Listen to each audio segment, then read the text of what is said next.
All right, welcome everybody to the men's side of the Rome draw, and we are Popyrin taking on Sinner.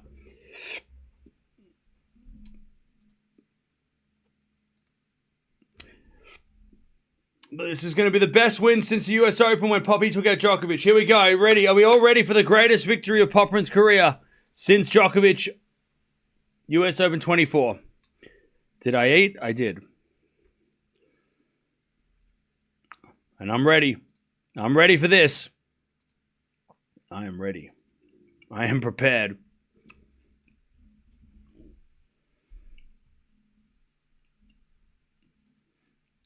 Quick eat camp, don't get indigestion. Hey, look, if I spew all over the screen, that'd just be funny. Okay, here we go. Andreeva's up a set and a break, by the way. Man, there is a crazy, like looking at the crowd, like they're all like it's just like a mountain of people. That's crazy. There wasn't this many people for the golf match. Or maybe there was. I do have Sinner on my team, but I'm willing to take a sacrifice.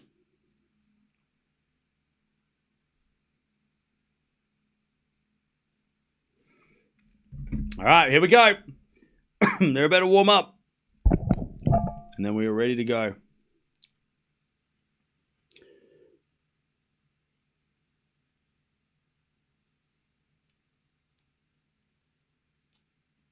Can Popyrin stop the streak? If anyone can, it's probably Alcaraz, but Popyrin will try. 2-1 in favor of Sinner in this head-to-head. They actually played in Doha earlier in the year, and Sinner got the win. Straight sets. US Open last year, Popyrin, Sinner, straight sets. And then they played on clay in 2021, and Popyrin got the win in Madrid, but that was a long time ago. But I think Poppy is going to like his chances on this surface. I think on the clay, he probably would love to play Sinner on clay. That's probably the best situation for him. Maybe not in Rome, but on clay. I think Popyrin on clay is Popyrin's preferred surface. And look, I don't think Sinner has a bad surface, but I think Popyrin would think, let's play on the surface that you don't have as many fond memories of yet. So this is probably Popyrin's best chance of getting a win over Sinner, so an unlikely win. The upset will happen. If the upset happens, I'll do a backflip over there in the corner where nobody can see.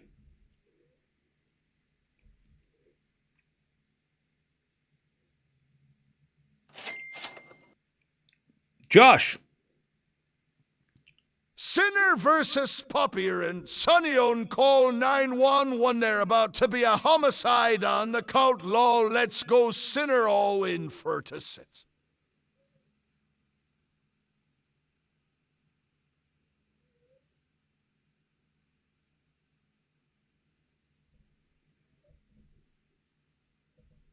Thank you for the donation. That's very generous of you to give me the $5. Appreciate that. All right.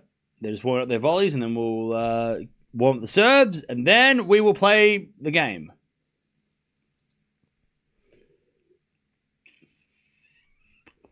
But Tunkov has already broken Svitolina as well. All right.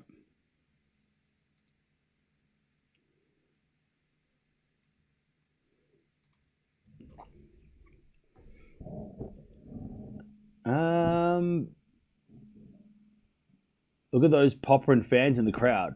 Where? Which ones? I think that's just his coach.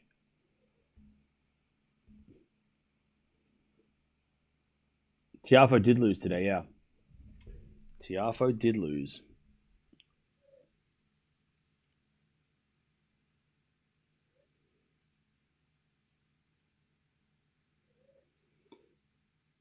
All right, Popyrin did beat who did he beat? Berrettini in the first round, which is a huge win. for his confidence.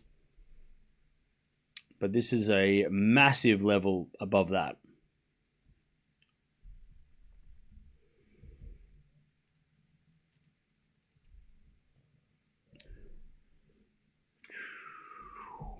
Let's see. I'm not expecting any miracles, but who knows? Chat, you just don't know, do you? Let's be honest, nobody knows, really. Nobody knows. Nobody knows. We can only hope. Here we go. It's going to be Sinner. I think Sinner to serve. I think. Medvedev up a break in the second. Yep. Now it's going to be Popyrin to serve. Popyrin will serve.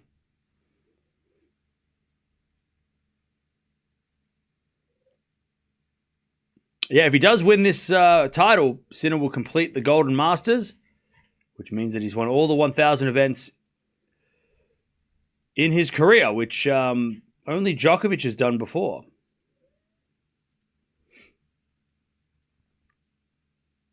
So let's see if he can continue this run. And let's be real, there's not really anyone in his way. I mean, there's not... If we're talking about like realistic opposition, there's not anyone that like stands out as like, oh, big problem for Sinner there. Not really.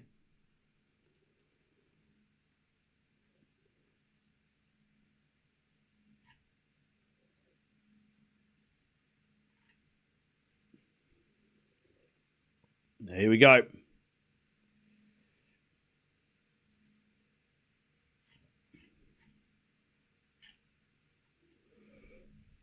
Massive stadium full of people here. It's packed, packed, packed.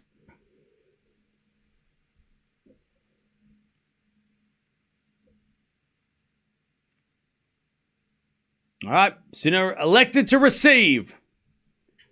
Let us see if that was the worst choice of his life. All right. So, here we go. Popyrin to serve. Andreeva is winning at the moment. Popyrin serves. He serves a fault. Second serve.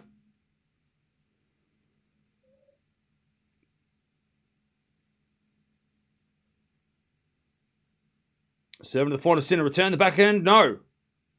Sinner hits it in. All right, well, this is not what we wanted. Love 15. Love 15. Great return. Popyrin in 3 close sets. Yeah, that'd be great. We'll take that all day. Love 15. Great return, Sinner. By the way, we've got Swiatek taking on Osaka. Coming up a bit later as well. That one's going to be pushed out a little bit more because there's the matches before that are taking a little longer. All right, Sinner. Sinner 15 all, misses that one.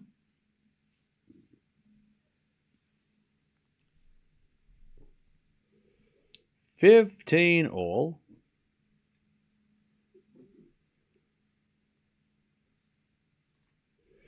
All right, serve again. Popyrin.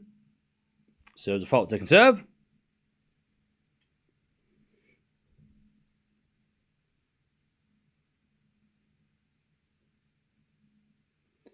As Poppy serves again.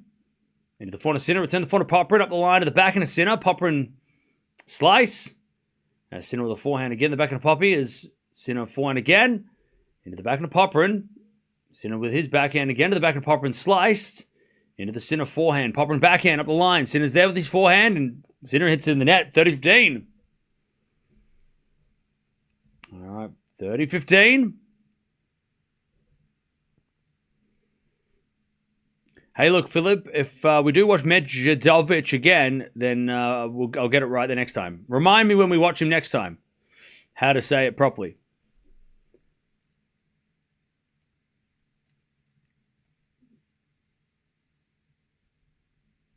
All right, here we go. 30-15. As we default, second serve. Second serve.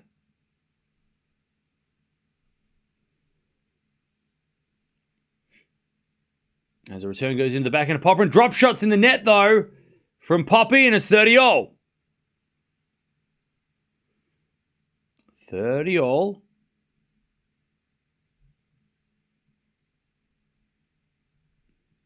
Andreeva wins. Andreeva Gauff locked in. Whoa.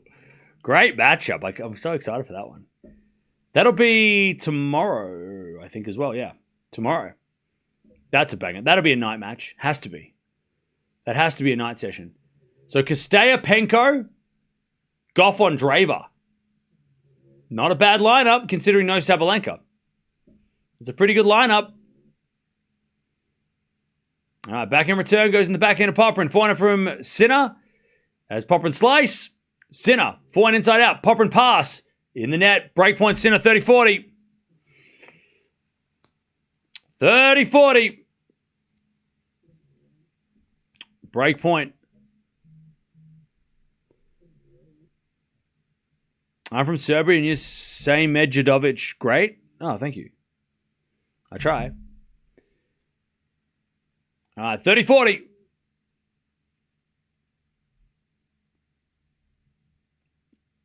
As Popyrin serves. Another fault. Second serve.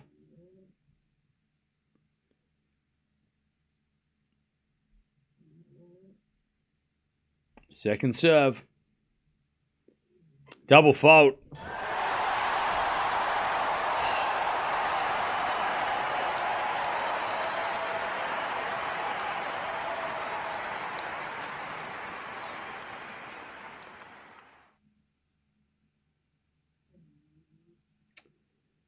All right, well, Sinner breaks in the first game of the match. Yay! Woo! All right, one love Sinner. Winner of this place, Pellegrino, who ended up taking out Tiafoe earlier today.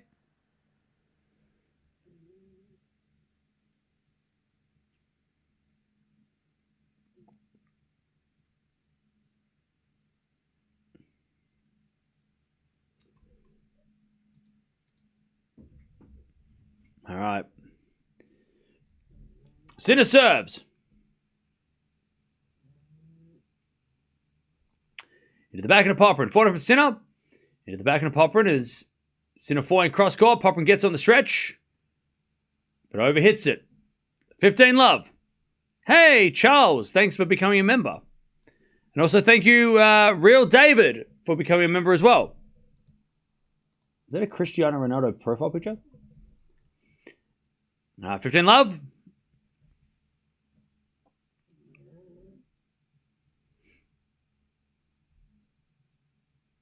Serve out wide, the backhand of Popyrin. Return goes into the backhand of Sinner.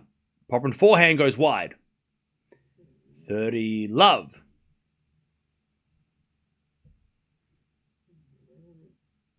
Sinner Tiafoe would have been fun. Yeah.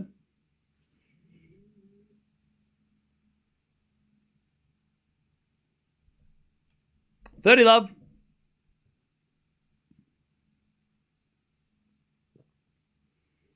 Serve into the forehand of Popyrin. Return goes forehand of Sinner. Up the line to the slice of Popyrin. Sinner forehand. Popyrin guesses right with the pass, but Sinner's there with the smash. Oh, he missed it! Jeez, Sinner hit that straight into the net. 30-15.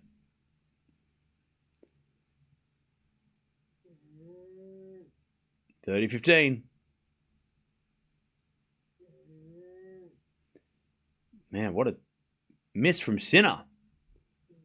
Little awkward too. It was kind of like over his head a bit. So a little bit of an awkward smash, but yeah, that was a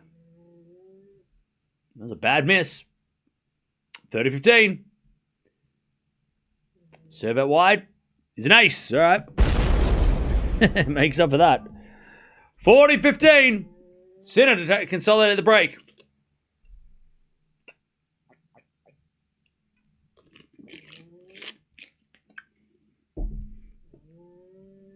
All right, 40-15.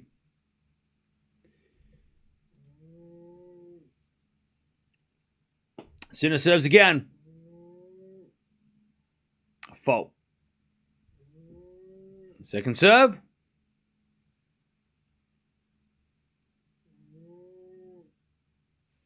Second serve. As the backhand return goes into the forehand of Sinner. Backhand from Popyrin. Into the forehand of Sinner. As we're backhand again from Popyrin to the backhand of Sinner up the line. Popyrin forehand. Sinner goes up the line with the forehand to the backhand of Popyrin. And Poppy hits it out. All right, 2-love Sinner. Sinner takes the lead to start. 5-2 for Svitolina. Yeah. She's up 5-2 against Batunkova. Sinner has improved his serve a lot. Yeah. Popyrin has, I don't know if he's beaten the world number one, but he has beaten Djokovic. But I don't think Djokovic was number one at the time. So I'm going to say no.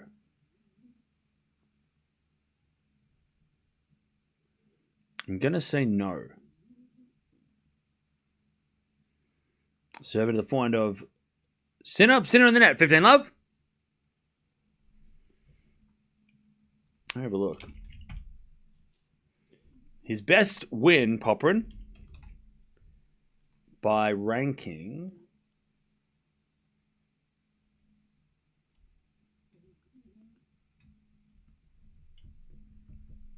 As Poppy serves out wide of fault, second serve.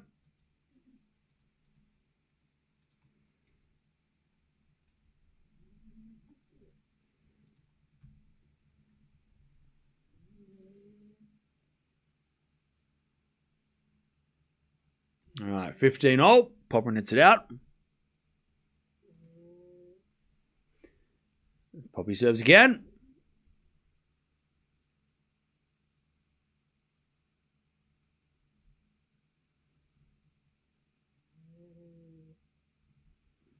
$15-all. As we're flying up the line from Poppy, that's a winner. All right. Jeez, 30-15. Whoa. 30-15. So he has played the world number one, Djokovic, twice. He lost both times. And then he's played Sinner at the US Open last year and lost as well. Yeah, so Djokovic is number 2 in the world when he beat him at the US Open in 2024. He's also beaten Tsitsipas, but that was a Paris walkover or retirement. He beat Medvedev in Paris in 24, which was a number 5 in the world 3-set win. He's beaten Rublev, Hurkacz, FAA, Rude, Rublev, Team, Runa, Fritz, all who are top 10, and Dimitrov. So he has beaten a bunch of top 10 guys, but never beaten the world number one. But he did beat Djokovic at the US Open, which is his greatest victory, one of the greatest moments of this channel's career. Sorry, channel life. And if he does it again today, I'll do a backflip over there. 30-all. Serve down the tee. The backhand of Sinner, backhand from Popyrin. As Sinner backhand into the backhand of Poppy. As Sinner backhand again. To the backhand of Popyrin. Sinner drop shot. Popyrin's going to get there. But Sinner puts away the easy volley. It's 30-40. All right, 30-40.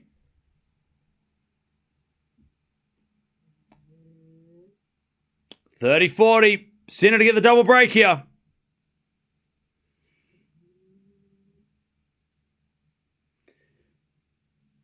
Can you backflip? Yeah, over there. There's not enough room here. I could do it over there, though, like off camera. All right, 30-40.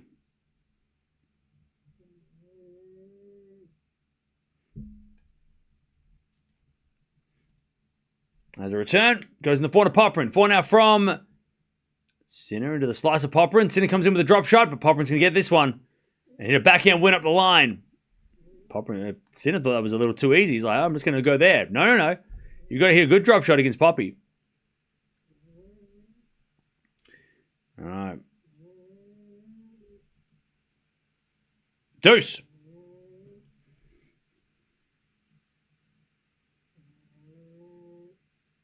How convenient that you can do that off camera.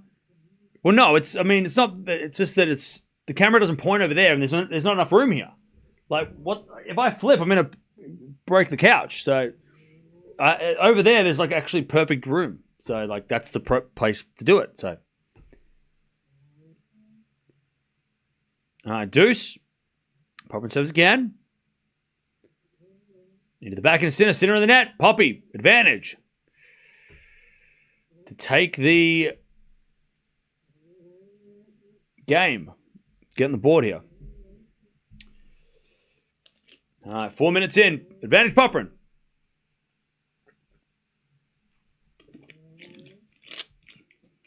Advantage Popyrin.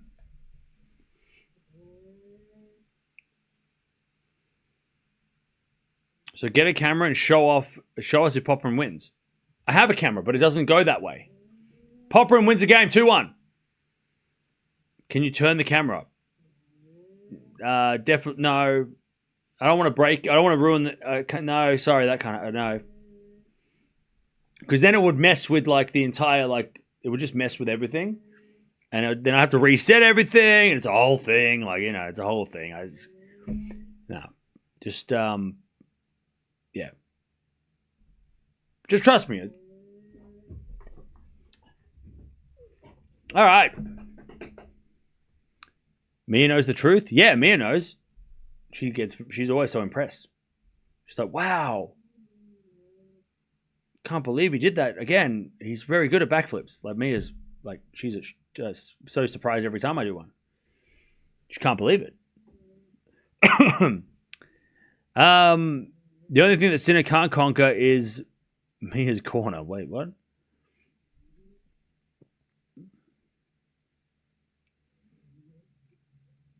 Do you have to take off your glasses to do a flip? Yeah, otherwise I'll fly off. What are you drinking? Iced tea? Yeah, I am. All the support for Popyrin Cam. Vamos. Yeah, let's go. I just hope Popyrin will win. Will make Sinner sweat a bit and not lose in less than 70 minutes. Why 70 minutes? That's very specific. Why 70? That's a very interesting number. Why 70? Have you got a thing going on? Okay, 2-1.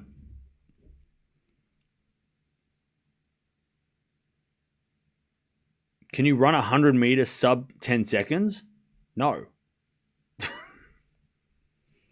No. Do I watch other Do I like watching other sports? Yeah, I love sports, all sports.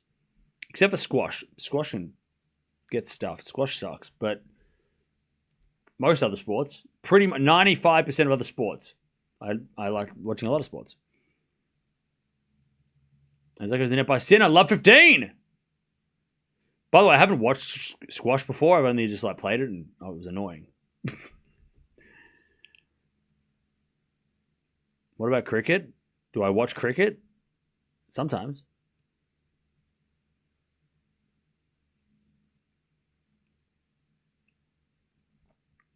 All right, love 15.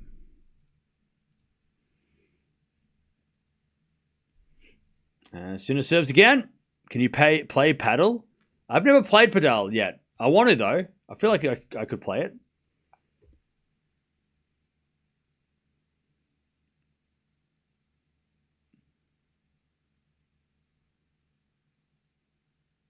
All right, serve again. As Popyrin returns it off his face, and then Sinner puts it back in up the line. 15 all.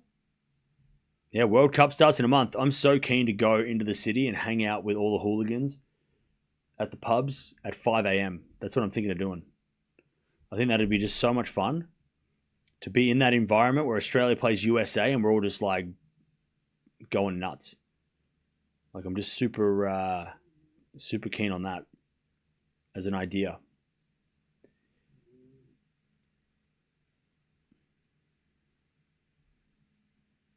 All right, 4-0 from Sinner. Goes in the net, 15-30. Hang on a second. What the hell's going on here?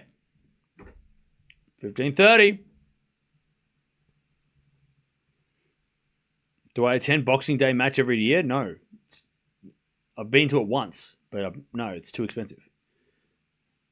All right, 15-30.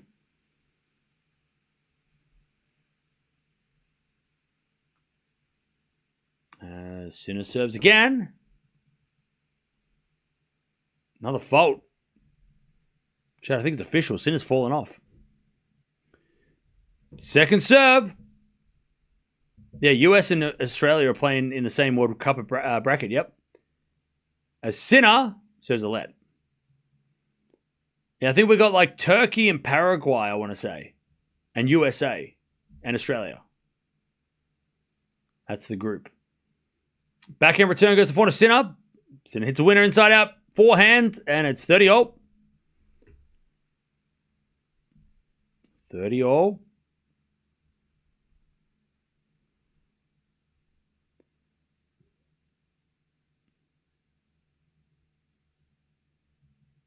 I thought Cam was Irish. I am. 30-all.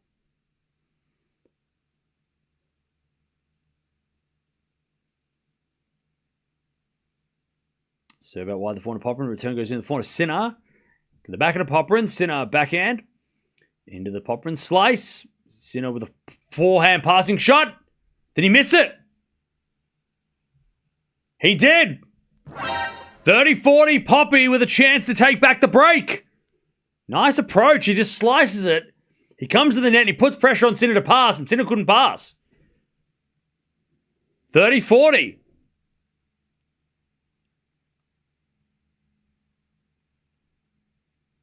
Break point for Popyrin to get back on serve.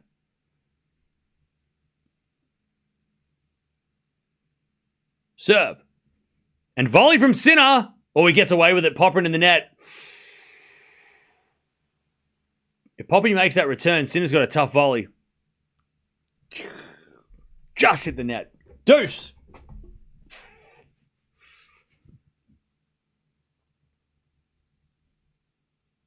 All right, deuce. Thanks for your great work. I've been watching your channel for a couple months and new to tennis, enjoying and learning through the commentary. Hey, thank you, Steelers. Appreciate that. Thank you for hanging out. Into the forehand out from Sinner. Into the forehand, Popyrin up the line. Sinner backhand. Open court, but Popyrin's there with a backhand slice. Sinner drop shot. Popyrin's going to get there. Sinner volley, open court winner. That was really good. That was a really good play. Damn it. Advantage Sinner. That was a really smart. That was like an Alcaraz thing. Smart play. Very smart. Very good, smart play.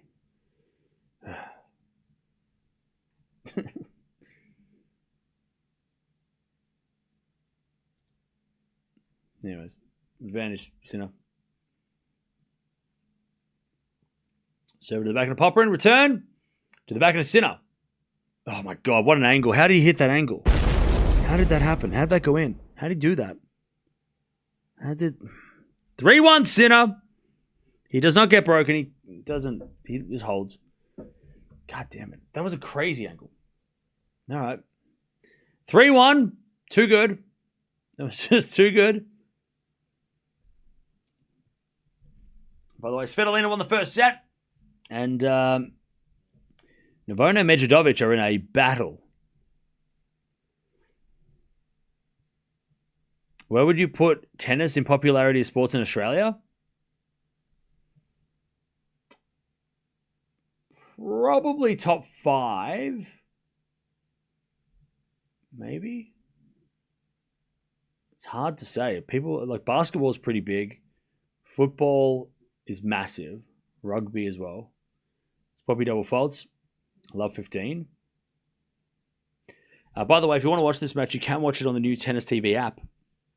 You can watch all the Rome matches on the men's side over there. Also has features where you can watch highlights and you can watch all kinds of fun stuff and scores and stuff. So go check it out. We're collaborating with them for the rest of the year. But yeah, probably top 5 as Popyrin hits a lovely forehand of 15-all.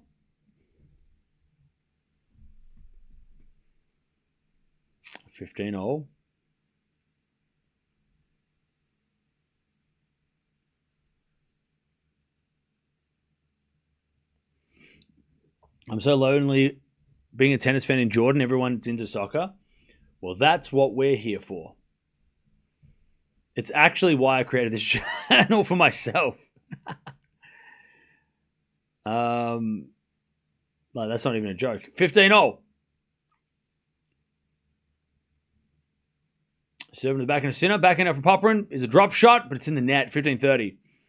Like, yeah, I started this channel because I was literally sitting like this, watching Shanghai in 2018. And I was like, maybe I'll go live and see if anybody else is watching this and if anybody wants to talk about it. We went live and like 4 people showed up. And we talked about how Kyrgios could have won the match if he didn't lose his mind. And then we came back the next day and did more. And yeah. And here we are. And nearly 8 years later, we got a volley winner there from Popyrin. It's 30-0. But like literally just wanted to talk to people about tennis. Because I can talk to my friends and family about tennis, but not on the same level as we get, you know, into the sport. 30-0 here.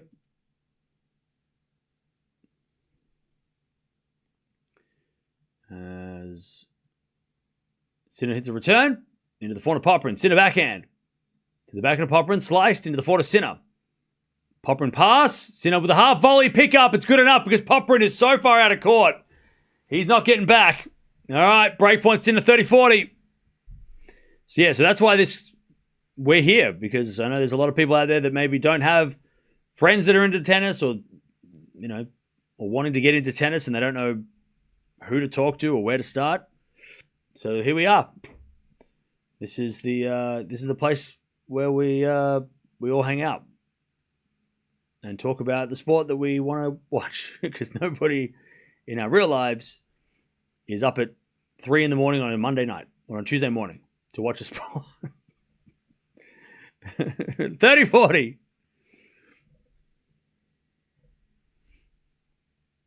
Popyrin serves. Double fault.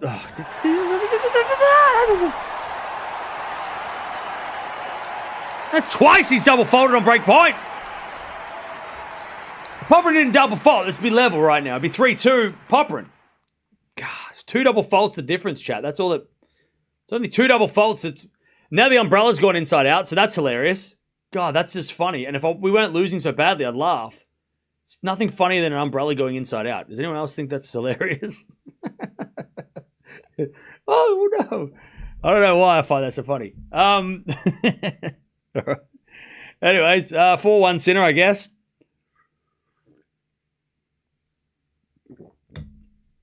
Much appreciated for starting the channel. The exposure of tennis in America is very poor. Most people, when I talk about Sinner, think I'm referring to the movie. Oh, yeah, true. Yeah, true.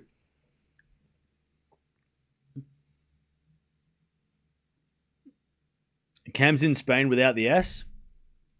That's okay. Yeah. Kind of. Do I watch cricket? Sometimes, yeah. Yeah, Sinner is too strong. Is it too early to say Jannik is a better legend than Agassi and McEnroe? Yes. It is. Now, that's not to say that he's not going to be better than them, but I think out of respect for those guys, we can't, even with Alcaraz, right? I mean, Alcaraz isn't better than them yet, right? There's a long way to go in career, right? In their career. So, out of respect for Agassi, McEnroe, and anyone else who's ahead of them at the moment, we can't be like, oh, well, Sinner's the 4th best player of all time. Well, he's not. He's not, because he hasn't got the records, right? He's got to win the slams. He's got to do the things and overtake those guys. But we've got to respect those guys, respect Agassi and McEnroe and everybody else above them, because of, they might, but, Sinner might end up being better than them, and he's tracking to be better, right? If you look at the stats and how he's doing and how they were and, at that age or whatever. But I think we got to, out of respect for them, we should wait until Sinner and Alcaraz pass them, and then we can start being like, oh, yeah, he's better than them now, right? 4-4 in rally. He's got a backhand from Popyrin. Goes out, 30 love. Alcaraz is a little bit different, though, because he has already overtaken, like, Borg and, not Borg, Edberg and Becker. I can read. Like, he's already overtaken them, so you go, oh, okay. You know, when we're talking about, and he's level with McEnroe and Verlander. So we can start saying, like, you know, Alcaraz has had a better career than Mac, at least for now, because he's won all the slams, right? So he's already done something that those guys didn't do. That's the career slam. But he's still behind Agassi, he's still behind Lendl, he's still behind Connors, right? So I still would put Agassi ahead of Alcaraz for now. Alcaraz still has to win a couple more things to overtake Agassi, but Sinner is still behind all of those guys. You know, he's got to get more slams, he's got to be more weak at number one as well, right? I mean, the weeks at number one, they were there for a while. But it's not to say that they won't overtake all those guys. They should. By the way they've started their careers, they should overtake them eventually. 30-15.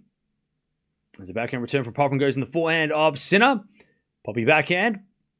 Into the forehand of Sinner. To the forehand of Popyrin on the stretch. Sinner with a backhand cross court. Popyrin puts up a slice, but it's wide. It's 40-15.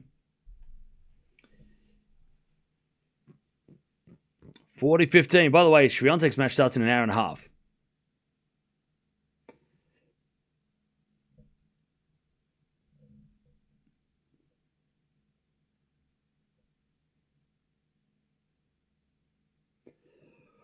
$40-15. I'm new to tennis. Who does he want Sinner to lose?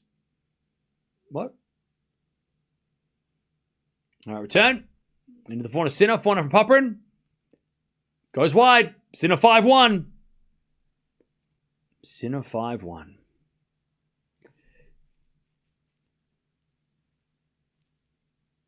All right. 29 minutes played.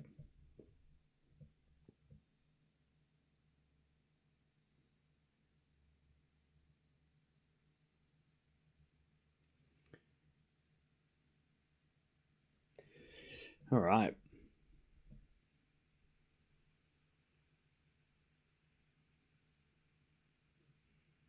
How long do you think Sinner will be number one for? I find it very tough to see him not stay number one until the end of the year.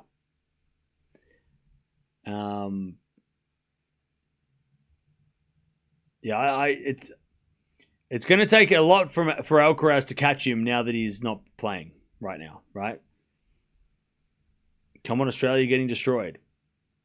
Thanks for Captain Obvious. Love 15. So I can't see no one other than Alcaraz can trouble Sinner anyway. But yeah, I can't even think of when does Alcaraz have points to gain? Plus, he's going to lose a lot of points at Roland Garros. So it's like, where can he make those points up? Pretty much nowhere, because he won the US Open, he won the Australian Open. He made the ATP Finals final. He'll have to win like Shanghai, Paris, Canada, defend the US Open, and hope that Sinner loses badly in those tournaments. He needs Sinner to lose at Wimbledon maybe to help him. But again, it's so hard to see Alcaraz catching Sinner, even if he does come back for the grass.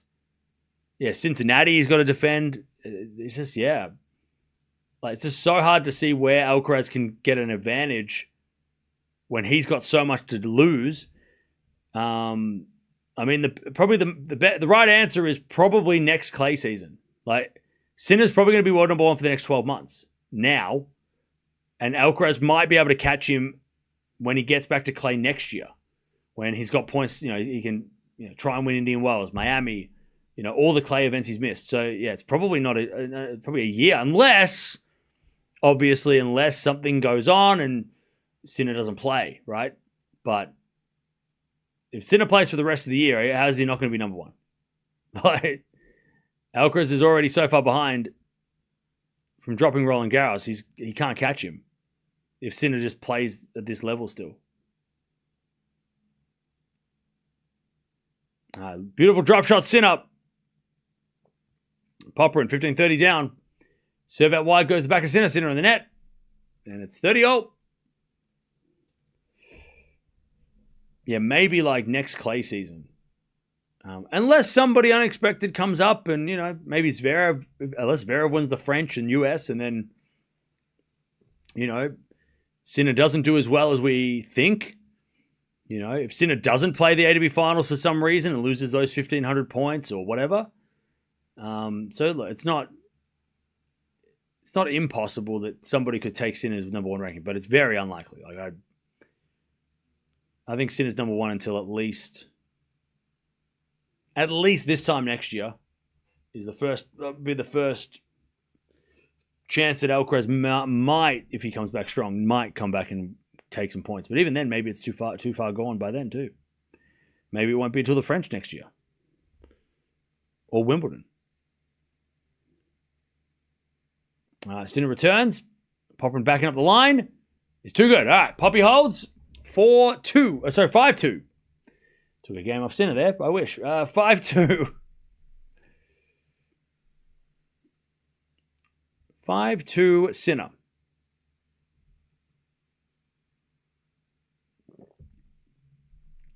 I think Alcaraz will be in the same condition when he comes back.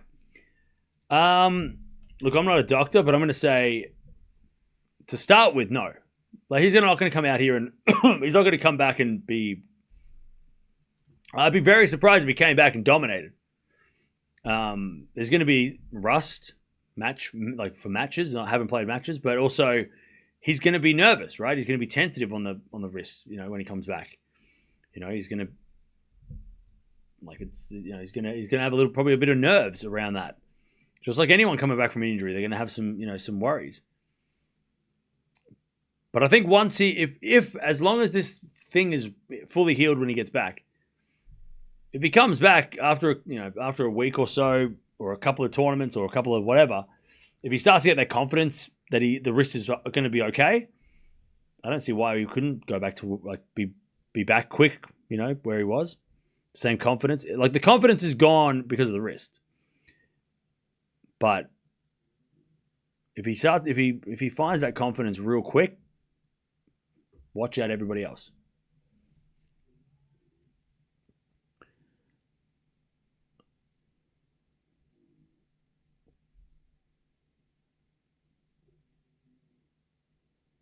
All right.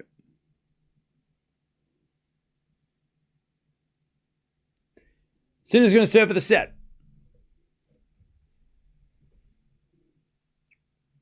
Yeah, I've only seen Alcaraz in Madrid last week when he was watching his brother, but I have no idea what Alcaraz is up to, where he is, if he's wearing the cast. Like, I have no idea. And we probably won't get any idea until after the French. Or during the French, right? When everybody's playing, when everybody's playing Roland Garros and Alcaraz is practicing on grass or whatever. But I haven't seen him, so I haven't seen anything this week about him. So, but yeah, in Madrid 2 weeks ago or last week, he was still wearing like support for his wrist. So, what is your prediction game? When will you reach 300K? We already did. We got a thing. We got a competition going on, actually. Go check it out. It's starting to get really windy, by the way. Guess the subs. We're doing a competition. So go there, and how many subscribers are we going to have by the end of the year is what you got to guess.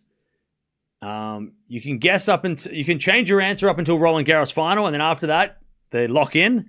But you can guess up until Wimbledon final. So after Wimbledon, the competition is closed, and then we'll just wait and see. But yeah, it's guess how many subs we're going to have at the end of the year. And the closest wins a prize. What's the prize? You have to wait and see, because I don't even know. 15-0. Yeah, it's a competition. So click the link in the chat and guess how many subscribers we'll have by the end of the year. Sinner serves into the forehand of Popyrin. Forehand now up the line of the backhand of Sinner. Into the forehand of Poppy. A Sinner backhand into the forehand of Popyrin again. Popyrin hits it wide. And it's 30-15.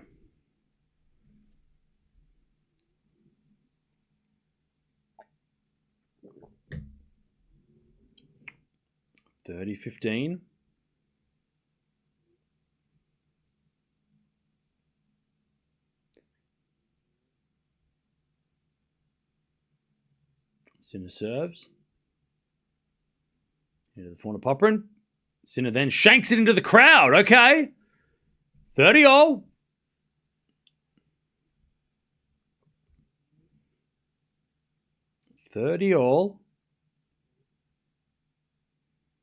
Chance for maybe a break, one of the breaks back here, Poppy.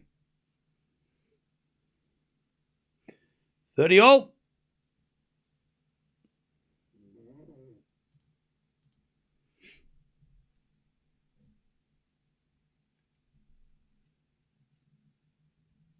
Seven to the backhand of Popyrin. Sinner forehand to the forehand of Popyrin. Into the forehand of Sinner as Popyrin backhand. Again to the forehand of Sinner. And he crushes the forehand for a winner. And it's set point. Sinner, 40-30. Also, Medvedev won the second set. So they're going 3. Navone, Medvedev.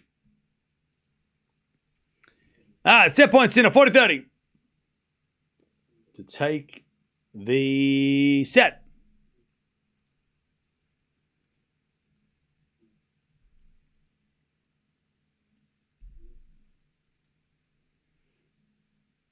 Now Sinner serves a fault.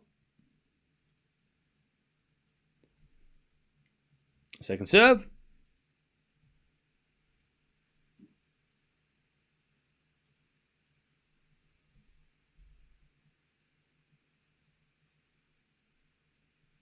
Serving to the backhand of Popyrin. Forehand from Sinner down the middle. Popyrin gets it back. Sinner forehand cross court. Popyrin gets it back. Sinner forehand down the middle again. Popyrin goes down the line to the back of the Sinner. Into the forehand of Popyrin. Sinner forehand up the line. Popyrin backhand goes long. There's the set. 6-2 Sinner. He takes the first. Pretty easily. There were chances, though, for Popyrin to... early chances for him to get back on serve, but he couldn't take them. He couldn't take it.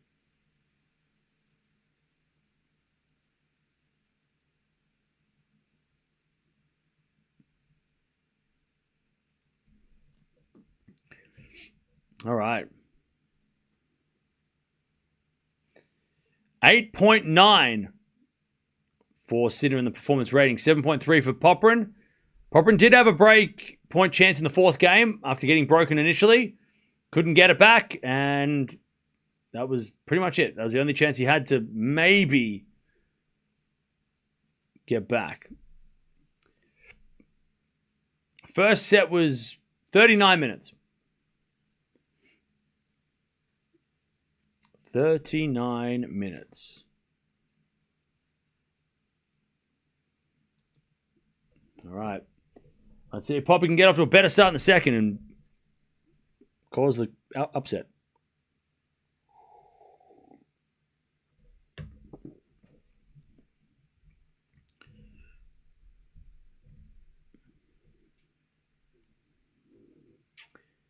All right.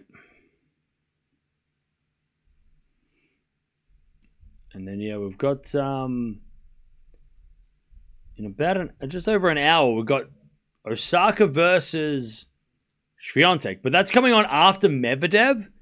And Medvedev hasn't even started yet because Svitolina's still playing. So, yeah, Osaka Swiatek is probably more like 2-3 hours away, maybe. 2.5, maybe. And then we've got Pliskova and Raducanu to end the day. We might have a bit of a crossover with that, but that's fine. They're both great matches, so doing a doubleheader will not be a problem for those matches.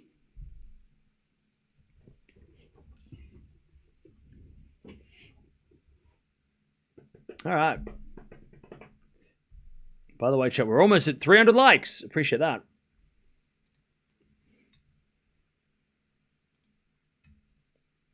What a crazy tournament it's been. What a crazy tournament. I see you don't like Sinner. You're always rooting for his opponent. And you don't do that with Alcaraz. Okay. Do we watch Medvedev then if the match finishes earlier? Not really. I don't want to do that. I'd like to have an hour off. Can I please have an hour break? That'd be great. I wouldn't mind having an hour break just to prepare myself for the night session. Yeah. I think I'll take the break. I don't really want to take... Medvedev versus a qualifier on a clay court.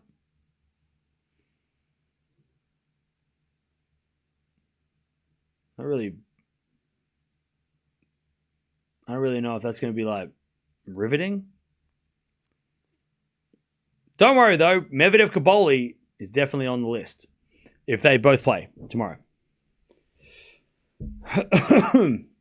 You can't stand the idea that Sinner is just levels above everybody. He is the GOAT in the making. Bro, you don't know how I feel. Come on now. You don't know me. You're just thinking what you want to think.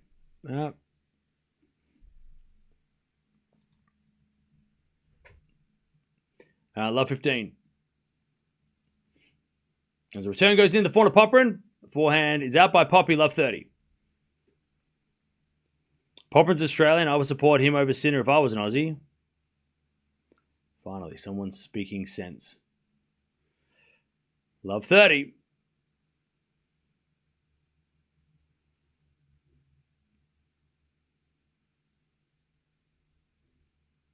And Popyrin serves. Fault. Second serve.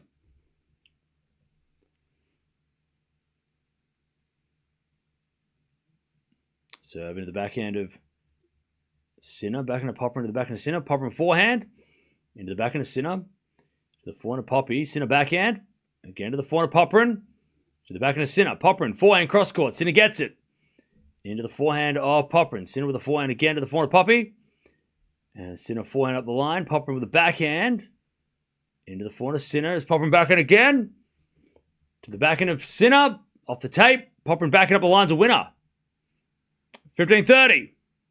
Rooting for an Aussie is fine, but you're always jonesing for the upset. I have no idea what that means. But not for Alcaraz. I can't cheer against Alcaraz if he doesn't play.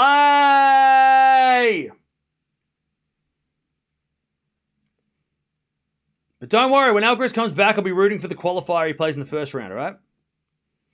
15-30. Even if he's not an Australian, all right? How's that sound? Backhand return. Goes in the backhand of Poppy. Poppy misses it. 15-40. Chance for Sinner to break straight away. Chad, I think people just don't understand that I like competitive tennis. Right?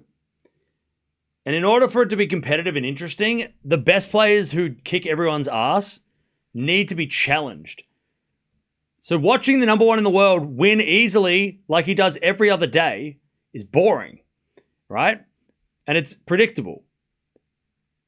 I would rather see a challenge. And the same with Alcaraz. Alcaraz plays great against everybody, most of the time. But I don't cry when he lost a quarter. Is it a backhand rally? That goes out by Poppy. And I think it's even more so now because there is no Alcaraz. So it's like Sinner and then everybody else. And it's like, well, shit. If you want some competition, go watch the WTA. We should watch it. Let's not watch men's tennis anymore until we get to, until Alcaraz comes back and then we'll see what happens. Like, I want better matchups and better matches between the top guys. Not just like, we'll go watch Medvedev versus Novone. No. I'm talking about the top level. Like, we've watched Sinner and Zverev so many times, and it's so... And you guys get annoyed too. It's just so annoying to not have any competition outside of... Like, it's Sinner and then everybody else, and it's like, then what's the point in watching anything? Why don't we just watch the WTA? Because at least we don't know what's going on with that. And when Alcaraz comes back, it'll be interesting. But still, like, I want to see competition. And even if Alcaraz was dominant, I mean, I was saying, like, you go back to 12 months ago when Alcaraz was winning all the clay court tournaments. There was no Sinner. There was no competition. It's a pain in the ass. It's annoying. It's so annoying. Would you have said the same thing about Federer's dominance? I've been saying that about Federer's dominance in comparison to Sinner for weeks. For weeks. I've compared it to Federer's dominance I've been like, oh, Sinner's playing like Federer 06. Federer 06 was great, you know, years later when we're like, wow, how amazing. But at the time it was like, boring. Somebody hurry up and win. Like, it's the same thing as Federer in 2006. And I was saying the same thing. Chat, how many times have I said the same thing about Federer in the mid-2000s, how boring and annoying it was. It was great that he was great. And it was awesome in hindsight to be like, wow, what a great time that was. It wasn't a great time because I wanted Leighton Hewitt to win. I wanted Andy Roddick to be competitive. I wanted more players to actually push Federer. And there was only like Nalbandian once every blue moon. And that was it. And then Nadal on clay. That was it. Like, 06 was great in hindsight. But at the time, it was like, God, this guy, why am I even bothering watching this guy? He wins every time. This is boring as hell. Like, you tell me, if you're not a Sinner fan, is the ATP as interesting as the WTA right now? Or even just, is men's tennis interesting at the moment without Alcaraz to be there with Sinner?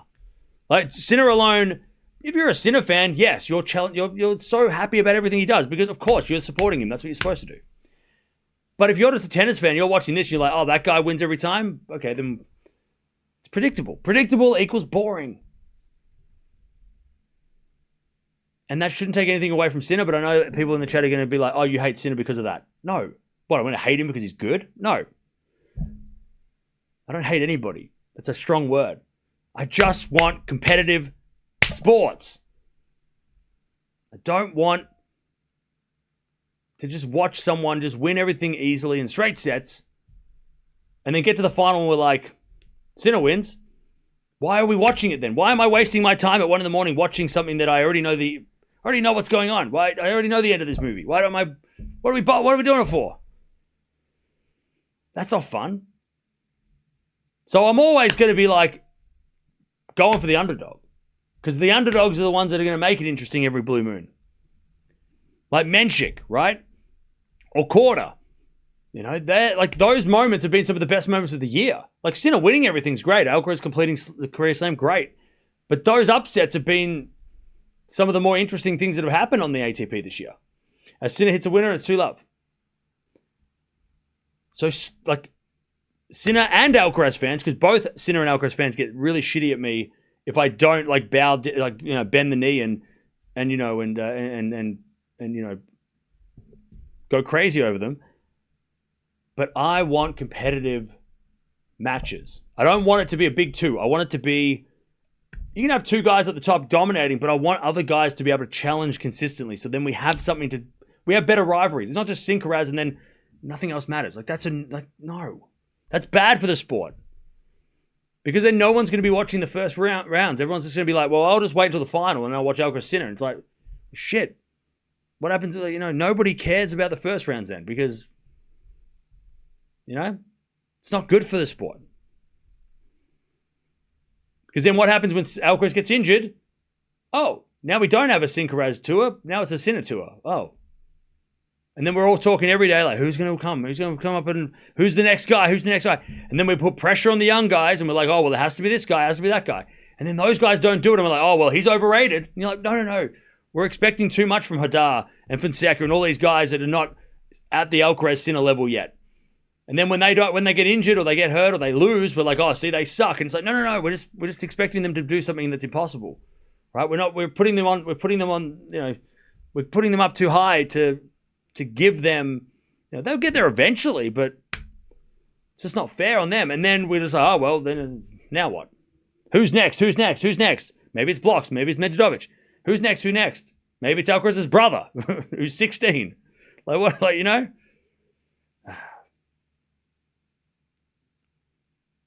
You remember Hewitt number 1? Yes. Well, no, not when he was number 1. I started watching tennis just after that. I love 40. By the way, this is why do we even watch this match, chat? Why'd you make me do this? during a... All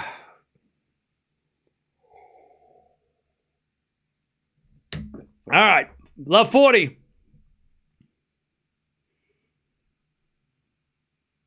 Love 40. Good serve there for Poppy. 15-40. Is Sinner really good? Yes. Sinner is phenomenal. He's doing things that no one's ever done. So he's extremely good. He's a Hall of Famer. He's tracking to be one of the best top 10, top 10 minimum of all time.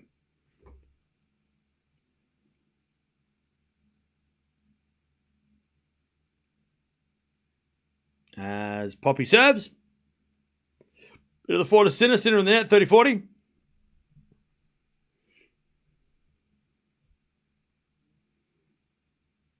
Don't count everyone else out.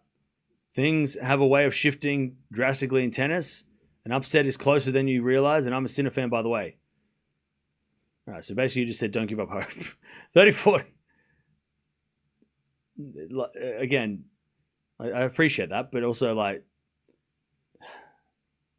it's not that I don't want Sinner to lose. Like, I love that he's... Like, I want him to actually win this tournament so we can watch him win the Korea Masters, or the Gold Masters. Poppy in the net. 3 love. It's just the overall... Like, I would love to see... Like, when Menchik beat Sinner and when Korda beat Alcaraz, it was like, oh, okay, that felt like a shift. It felt like something was changing. That was the thing that you were saying, right? And then Monte Carlo, we finally got a Sinkeraz match. We felt like the right time to have that.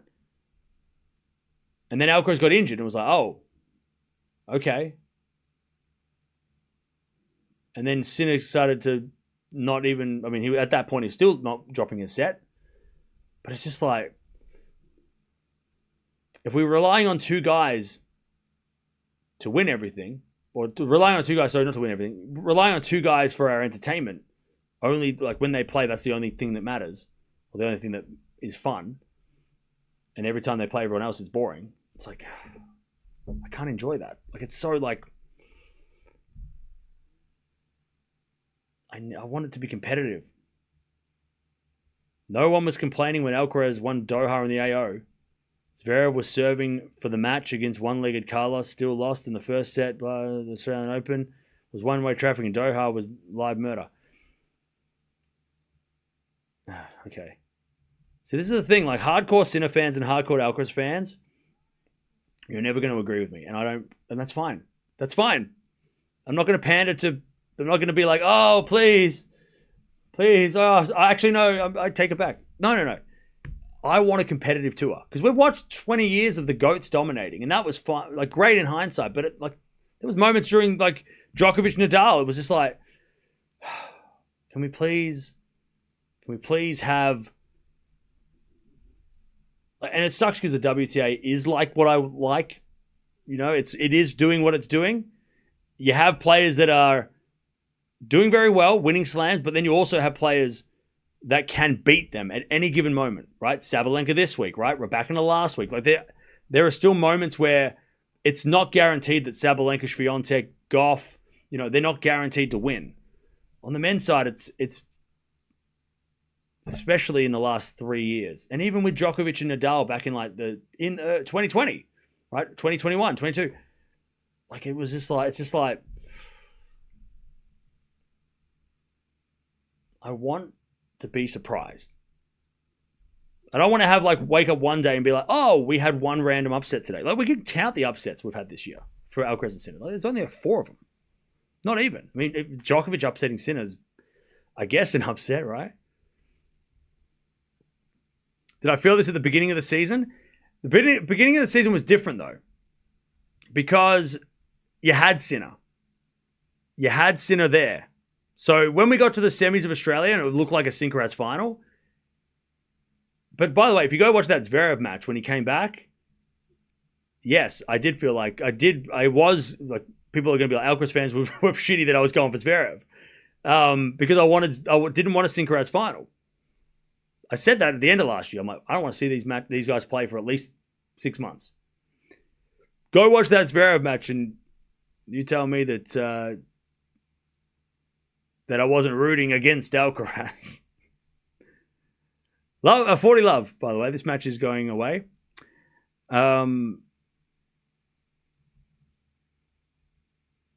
Even in Monte Carlo and even in Indian Wells and Miami, like I wasn't like again not rooting. I'm not rooting against them. Well, today I am because I'm going for Popyrin. But it was different in Indian Wells, Miami too, because you had Sinner and Alcaraz, and even Djokovic. You had Djokovic and Zverev, who seemed like they were all of a sudden competitive against these guys for the first time in forever. But then with the constant Sinner Zverev massacres and the Alcaraz going away, it's kind of like now it's, and then Djokovic not playing either. It's like, and then it's not like the young guys haven't had chances, right? Feast took on Alcaraz. We've had Fonseca take on everybody. We've had Hadar had a chance against Sinner, right? He played against Sinner. You know, Menchik hasn't had a rematch, which could have been today, but he lost to Popyrin. Like, man, it's just really, really tricky to see. Like everything outside of Sinner matches is probably where we should be putting our focus in, right? Like Sinner wins, okay. What else is going on? Who's playing for second? Like that's what it kind of feels like. As Popyrin gets past. Love 15. I tell you, this result's not really making me feel any better. That's fair then, but other tennis pundits were salivating over Alcaraz's initial dominance, then turned around and started complaining when Sinner picked up after Doha. No, see, like, okay, so that, yeah, well, I wasn't like that. Because I didn't want Sinner or Alcaraz to make the final of Australia. I wanted it to be Zverev versus Djokovic. And in Doha, when Menchik beat Sinner, it was like, holy shit. But then I thought Feast, I'm like, oh, Feast versus Alcaraz. Maybe we could get another upset. How cool would that be to get a tournament where Sinner and Alcaraz both play and lose? But we didn't get that, obviously. But then it was awesome. Like it was great initially. When Sinner won Indian Wells, I was like, ooh, let's see how Alcaraz responds. Or let's see who responds. But yeah. 15-0. I think it will change though when we get to Roland Garros and when we get to Wimbledon. If Alcaraz doesn't play Wimbledon, the chance that Sinner has to catch him in the Grand Slam, race, that'll be fun to watch. That'll be a fun thing to watch. And like I said, this week, and look, he's beating the shit out of an Australian. I'm having Demon or flashbacks. It's hurting my feelings, right? I'm a crybaby today, right? But when Sinner's getting to the quarterfinals, semifinals, and he's about to win the Golden Masters, which no one's done except for Djokovic, I won't be rooting against Sinner because I want Sinner to win this tournament. I want him to create history. I want to witness history. I don't want to have to wait 12 months for him to try it again, right? He's right there right now, and I want to see him do it. I just don't want to see him beat Popyrin because he's Australian.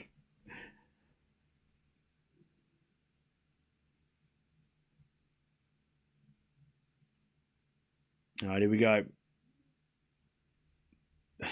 Why does it have to be a bagel? Can you not just give him a game? 6-1, come on. All right, 15-40. Also, Sinner going for the career slam at Roland Garros is huge too, so that's something to get interested over as well. As that goes wide, it's 5-love. But look, you can't have it both, Cam. I can. I'm going to eat my cake and eat two cakes, all right? 5-love. God damn it. 3-1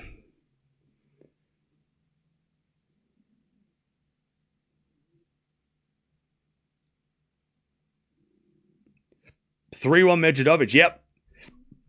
In the final set.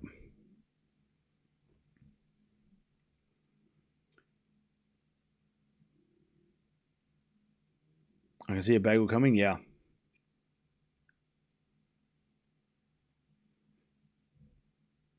Do you think an upset against Sinner is more likely in a best of 5?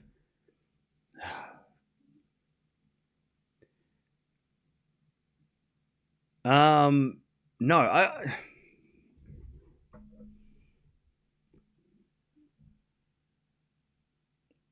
Probably not. Because who's going to push Sinner into those deep waters? I know Djokovic did. Svitolina just won. But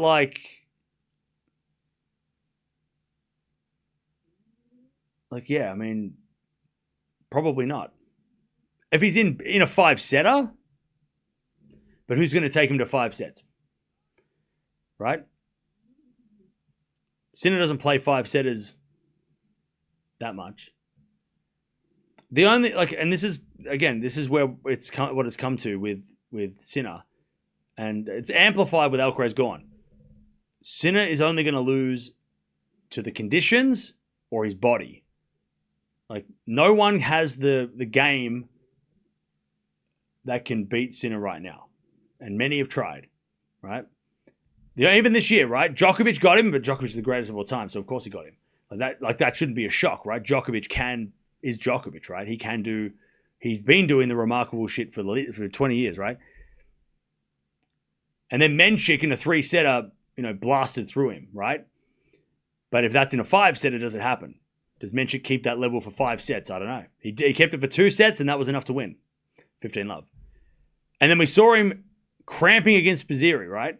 But again, that wasn't... Spizzirri, by the way, does deserve credit for pushing Sinner into those waters. But again, relying on the weather to be warm and Sinner to then also cramp or also be compromised, I mean, that's a silly strategy. Like, you can't plan that at all. It's not like, I'm going to plan the weather to be hot that day. What? Are you a magician? 15-love. So yeah, I don't think... There's no one... I don't think anyone's going to beat Sinner in a best of 5. Unless he isn't... unless something happens... something happens to him. He rocks up sick, right? That's happened before. He starts, his body is not functioning the way it usually does, right? But again, that's not a winning strategy to be like, I'm going to play Sinner tomorrow. I hope he's sick. God, I really hope I hope he's really tired tomorrow. It's like, okay. You're going to lose this an hour and a half. Like,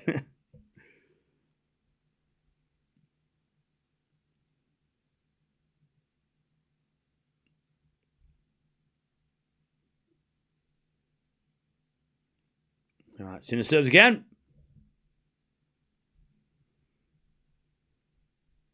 There's a backhand return. Goes in the forehand to Sinner. Popyrin forehand pass. Goes long. 40-15. This has been great. What a lovely match from Sinner. God, it looked a little promising at 2-1. At 2-1, I was optimistic. And then I got slapped in the face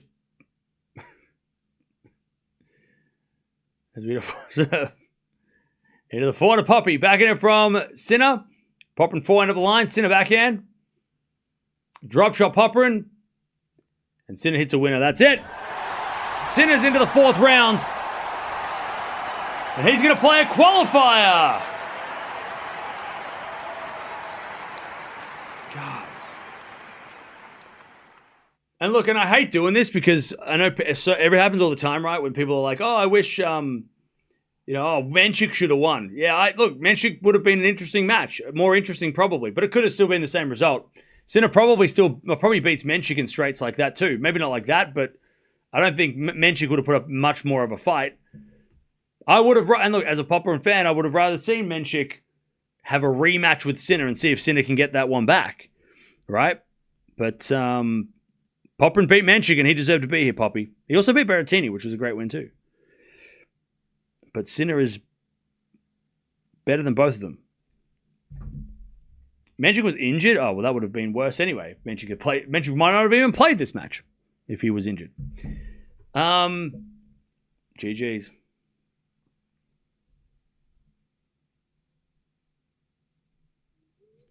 No,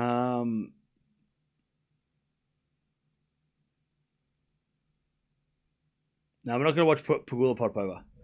I'm going to take this time to not watch anything and cry. So then I can come back and watch Swiatek Osaka. I'm a Sinner fan, and I'm concerned the upset will happen at the wrong time at RG or something like that. Nah, don't worry. He'll be fine. He'll be fine.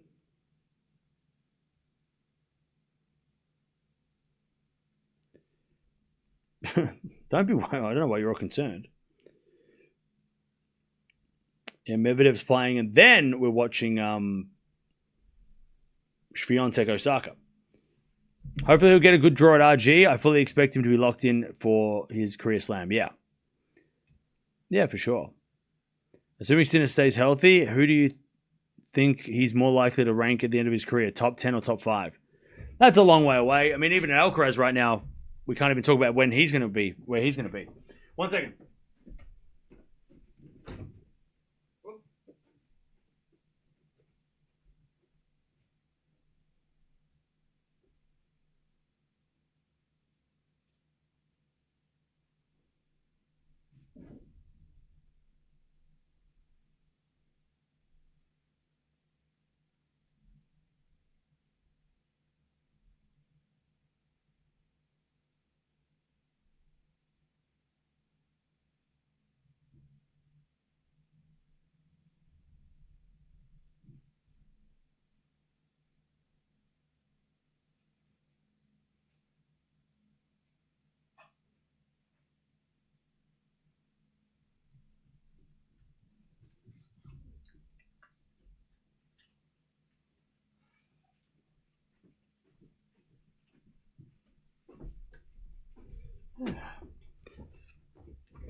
Yeah, I don't know. I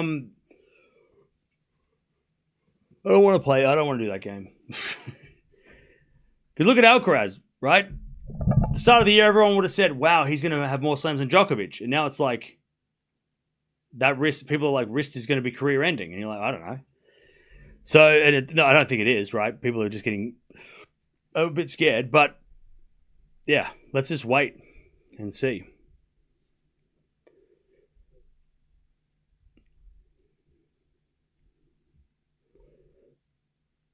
Exactly. No one can predict the future. Josh. All I will say is never he dealt with Sinner. Yeah.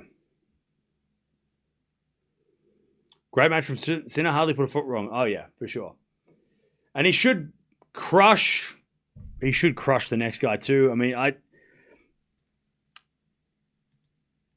and look, this is more, again, this is what sucks, right? It's from somebody who wants to see competitive tennis and competition between the top players and the best. Because the thing is also, if Sinner doesn't get to play competition, like harder competition, then he's not going to play his best every time. He's just going to play well enough. So we're not even going to get the best of Sinner because no one's going to make him play his best, right? He's just going to come out here and play as well as he needs to, and he's going to win. Like what Djokovic used to do. And then when Djokovic played Nadal, that's when he'd step up. But yeah, Sinner doesn't have to play well until maybe Rublev. But like even then, like he can beat Rublev. Like we know that.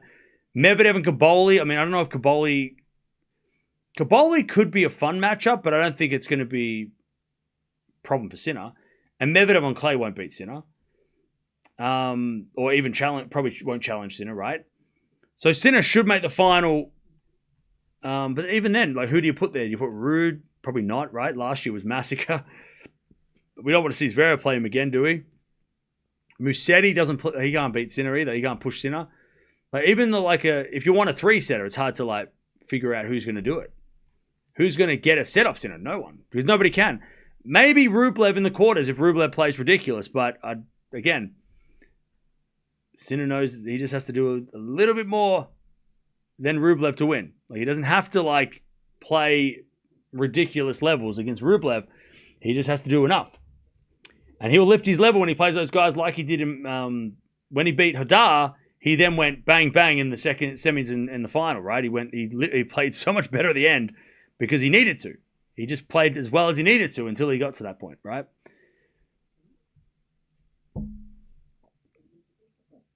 So, yeah. And again, it's not Sinner's fault that he is so much better than everybody. It's not his fault. You can't be like, oh my God, this guy, he should play worse. No, that's stupid. Of course he shouldn't play worse. He should stay the same. It's just for, I just want to see some epic matches. I want to see an epic finale. I want to see 3-setters. I want to see match point saving efforts, and I don't see anybody doing that to Sinner. Like, Sinner won't have to save match point to win a match if he's healthy this week, right?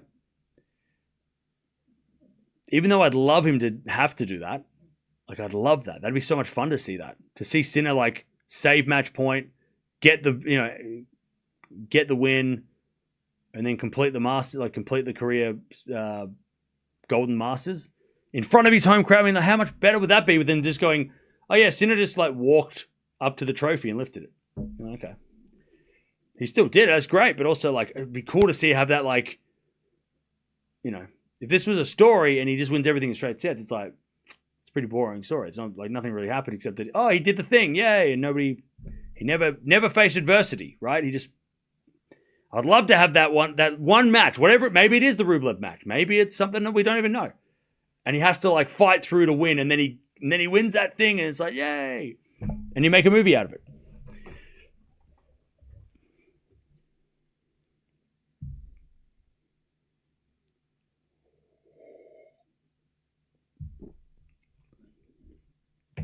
Pellegrino's on fire? Yeah, but he's not going to beat Sinner. Fonseca in Indian Wells, Medvedev in Indian Wells, and Mahatch Bonzi were close matches as well. And a second set against Sadar. Oh yeah, the Fonseca match in Indian Wells was definitely the highlight. And yeah, the Medvedev match, you're right. I think the Bonzi match, I think, okay, because he lost a set, but those, I mean, did we all think that Bonzi was going to beat Sinner? No. Like, Bonzi won the first and we're like, okay, here we go. That was good for you. And then same with Mahatch. Like Sinner slipped, let the second set slip, but he never looked like he was going to lose to Mahatch. Fonseca and Medvedev are the only matches. And the Hadar second set, I mean, if Sinner loses that, it probably feels like the Mahatch match again. Like, I don't think Sinner fans were, like, sweating over those lost tie breaks. I wouldn't call them competitive matches. Just competitive tiebreak sets where, they stole a set off Sinner, right? Fonseca was definitely way more, that was a really crazy matchup. And the Medvedev match was really solid too. But other than that, he swept the others. Even the Alcaraz match, which is weird to think that the Alcaraz Sinner match wasn't as, I mean, it was okay, but wasn't obviously nowhere near their best matchup. But yeah, it would be just fun to see, like, even if Rublev won the first set against him in the quarters and then he came back to win, like, that'd be something interesting. Because I don't think Sinner's lost a set at a 1,000 that's not been a tiebreak. Or even, like, I think he's lost one set this year outside of the slams. He lost one set that was like a 6-4, which was Menchik. Like, people have gotten tiebreaks off him, but no one's won like a 6-2 against Sinner forever. Outside of the slams. Because Djokovic won 3 sets against him there.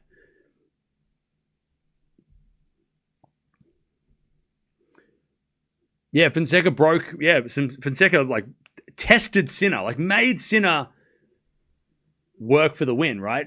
And it would be cool to see somebody else do that as well. Because, again, if Sinner doesn't get pushed, then he's not going to raise his level if he doesn't have to.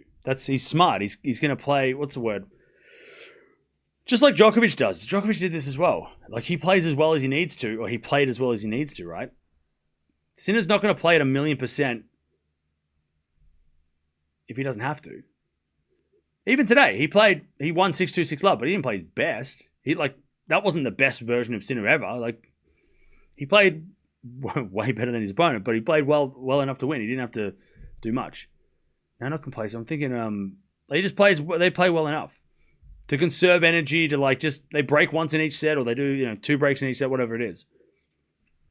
Not to they don't he doesn't need to do it. He doesn't need to crush Popyrin to make, or to even crush anybody to make The only person he needs to crush is Alcaraz to make it him, to make people stop comparing the two, right?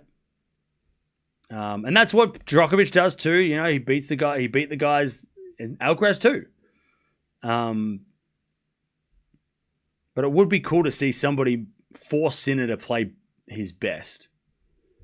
And then we'll get to actually, because I'm sure Sinner fans as well, and I know Alcaraz fans get this too, but I'm sure the Sinner fans are thinking, like people are saying, some people say the stupid comment that Sinner's like in a weak era or bullshit, right?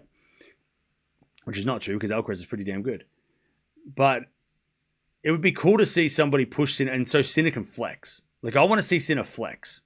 I want somebody to push Sinner so he has to work hard and just show off his abilities and play that. I don't think we've seen him play at that level probably since, well, the Fonseca match was okay, but probably since like Alcaraz last year, maybe in the ATP finals.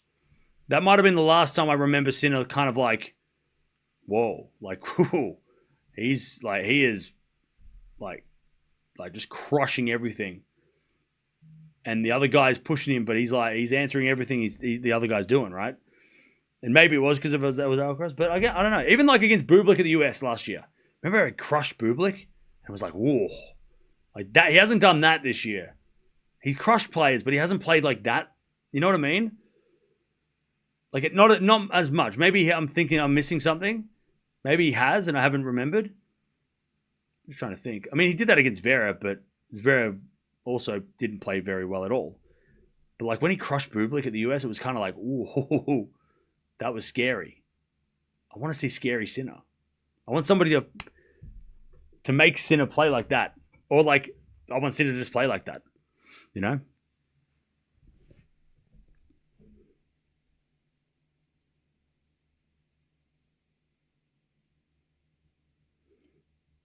He crushes Zverev every time. Yeah, but it's not like in the fun way. Like, you know what I mean? Like, when he beats Zverev, it's kind of like at this stage now, it's kind of like he just rocks up and he goes, okay, I just have to put in a good work and I could win.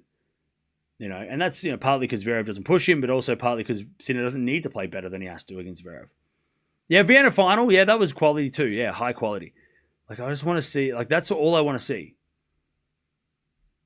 Especially, like, this week as well. It'd be great. It'd be great to see, like, someone challenge Sinner and then Sinner really get to, like, show off his skills. Like, that'd be great. Because then we can all just be in awe of Sinner a little bit. With Alcaraz, I feel like a lot of people, it's much easier to be in awe of Alcaraz, I guess, because he does things that most players can't do. Whereas Sinner does everything. He can do what everyone else can do, but he does them better than everybody else. Right? Does that make sense? So Alcaraz does the flashy stuff that is hard, like the hard shots, whereas Sinner does all the basic shots really, really good, really high level, right? But if he doesn't get pushed to play that, then he doesn't have to crush forehands in 30-shot rallies, right? Like, I want to see Sinner hit like 10 shots in a row at 1,000,000%. Because the other guy's like great defensively or something, and then he just crushes the winner and you're like, whoa. Like, Sinner just went crazy in that. Like, I want to see that kind of stuff from Sinner. But nobody can even give Sinner a slight push. Nobody can even touch Sinner, right? Like, to nudge him, to do that.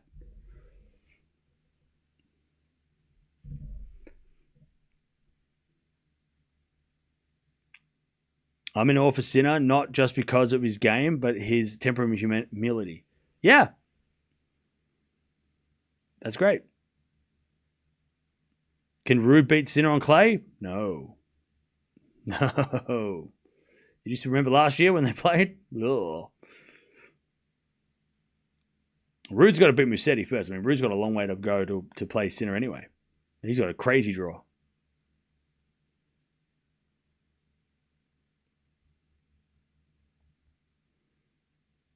Do you think player so dominant right now like Sinner can be a positive for new generations or tennis players and their potential growth?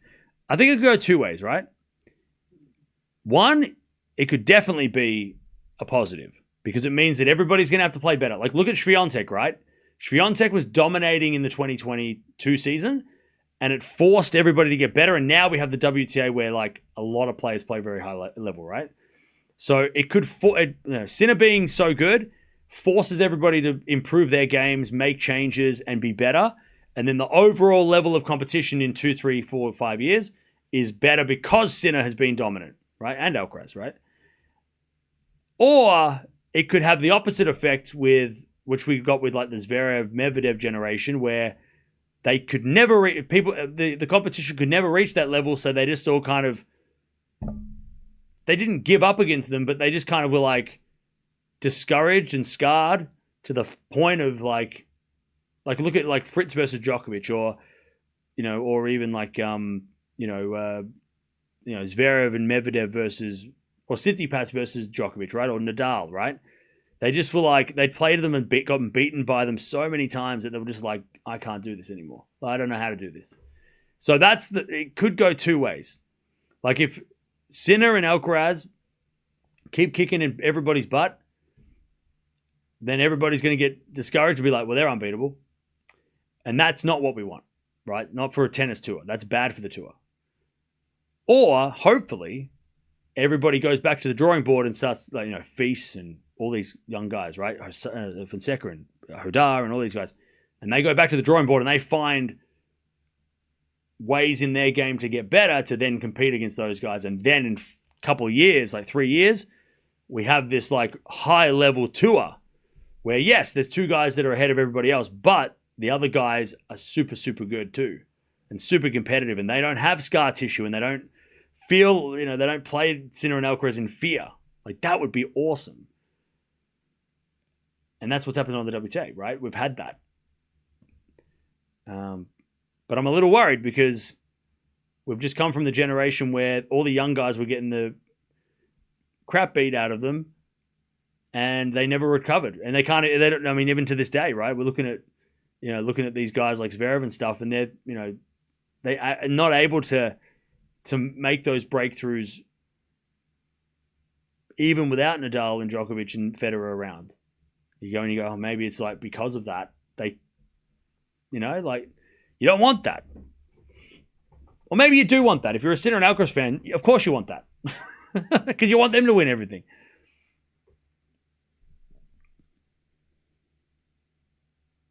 You've really ignited my excitement for Rublev versus Sinner. I hope Rublev doesn't dampen this.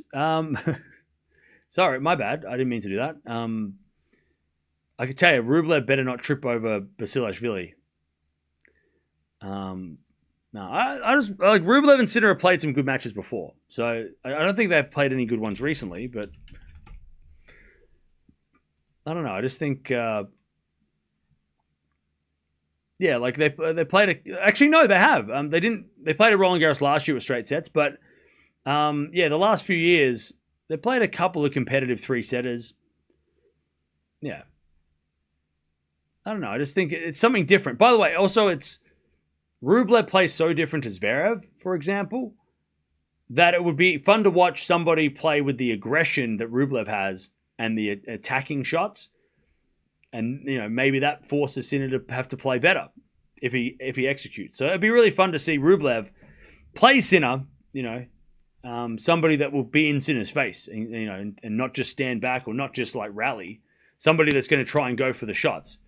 And look, Rublev could miss everything and break a racket, but I don't know. I just think that's more interesting than somebody coming up and going, "Oh, we're going to see this again."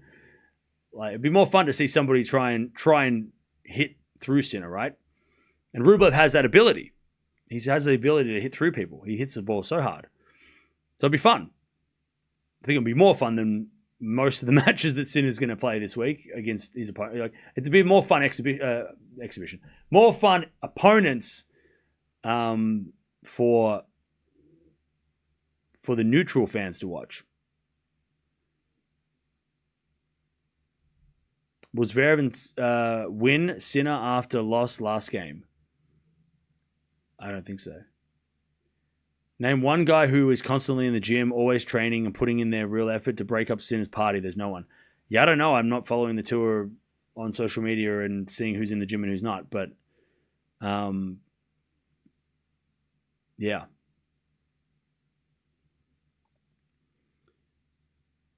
Sinner is dominant, but not for a long period. So I don't get why people talk about this so much.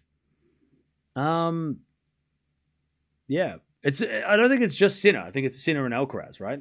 I mean, combined, they've won everything. And there's been crumbs for everybody else. It's the young players that will eventually come through. Hadar, Prismic, guys like that. Yeah, but I tell you what,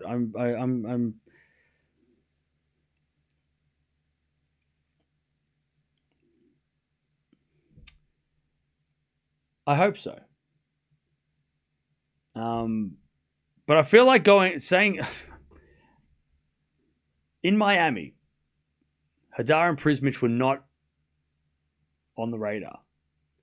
So I don't want to get all recency bias and be like, well, yeah, Hadar and Prismic are the guys to do it. It's like, yeah, but Fonseca was the guy to do it in March, and Tien was the guy to do it after the Australian Open last year or even this year, right? And it's like we all like whoever with the young guy to play well last week is going to be the guy to do it. And it's like it's probably going to be all of those guys combined somehow. But like Prismic is doing well this week. He just beat Djokovic. Okay, well I want to see him play Sinner and Alcaraz, right?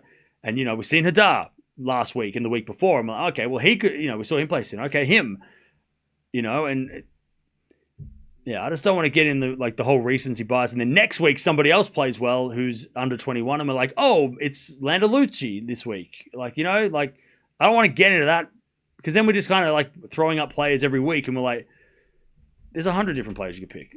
Well, not 100, but there's a lot of players you could pick. And we've named them before. Like Fils is the best young player, best player 21 or under. Tien on clay, don't think he's going to challenge Sinner. Menchik definitely is. I mean, he's obviously a threat. Fonseca, Hadar, blocks. Unfortunately, had to play Zverev again, but he's there. Mickelson, outside of the clay courts. I mean, even on grass, that could be fun. And then, yeah, you got Prismic. You've got Landalucci, right? But yeah, I don't want to get into the whole well, this week, the young player of the week was this, and this is the guy to beat Sinner. It's like, well, or this is the guy to challenge Sinner. And it's like, yeah, but I mean, Fils is the only guy, besides the injuries, that over the last 2 years has been consistent enough to think, oh, with a little bit of tweaking and a little bit of improvement through Goran, maybe he will be a consistent problem. I don't want to see him just pop up and go, oh, I nearly beat Alcaraz once. That was great. And then never come back. Which is what he's done so far, Fils. Right? He nearly beat Alcaraz at Monte Carlo last year. And then last couple of times against Sinner and Alcaraz, it hasn't been great. So yeah, I don't want to, I want to see Prismic play Sinner for sure. But I don't want to get into, I don't want to be in the part of the, player of the week, Because the same thing was happening with Fonseca. Same thing happened with Menchik when he beat Sinner. We're like, oh, he beat Sinner. Now Menchik's the third guy. No, but... And then he got injured. And you're like, oh. And Fonseca was the third guy in March. And then Tien was the third guy. And then Fils came back and he was the third guy until he lost to Sinner. And you're like, oh, okay. So I think it's going to be like there's 10 guys there. And it might not just be one of them consistently doing it, even though I'd love that. It might be a combination, right? It might be this week, Fils figured out how to beat Alcaraz or Sinner. And then the next week, Hadar took from what Fils did and then he applied it to his match against Sinner and it worked. And it might not just be but it's hard because like Prismic beat Djokovic and you go, that's such a great win. And he took a set off Djokovic last year, but let's see him play Sinner. Let's see him play Alcaraz. I want to see him play those guys because they're the guys he has to beat. Beating Djokovic is a lovely win. But beating Djokovic in 2026 is not going to get you a Grand Slam, right? Beating Sinner is. Beating Alcaraz is. Pushing those guys. You got to beat them. Beating Djokovic is a huge, huge career moment. But,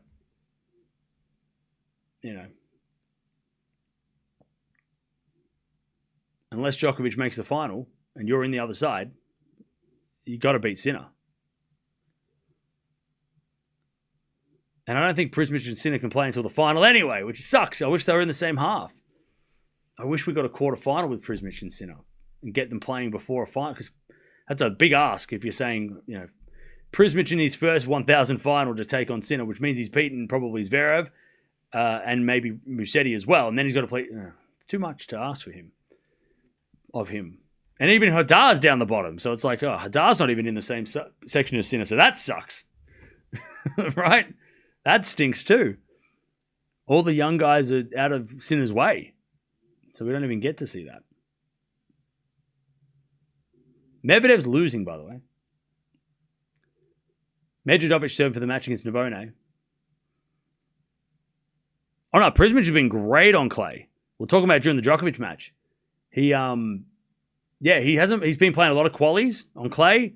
He's been playing a lot of challenges on clay. Like, he's been doing so well. Draper shouldn't even be a contender because he's not only injured, but he's getting different injuries. Yeah, Draper's it's painful to follow Draper's. He came back and then he got another injury. Yeah, we've got 2 more matches today. We're waiting for Swiatek's match, but that's not going to start until Medvedev. He's going to play 3 hours. We're going to wait for Medvedev to finish first.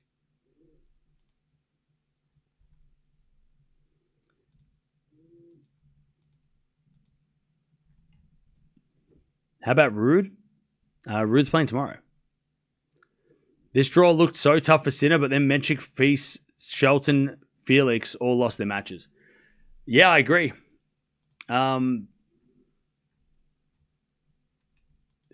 like I said, Mickelson. Like, Mickelson had pushed Sinner in Miami. Obviously, Clay's totally different, but Mickelson against Sinner would have been fun. Clearly, Menchik would have been more interesting than this match because,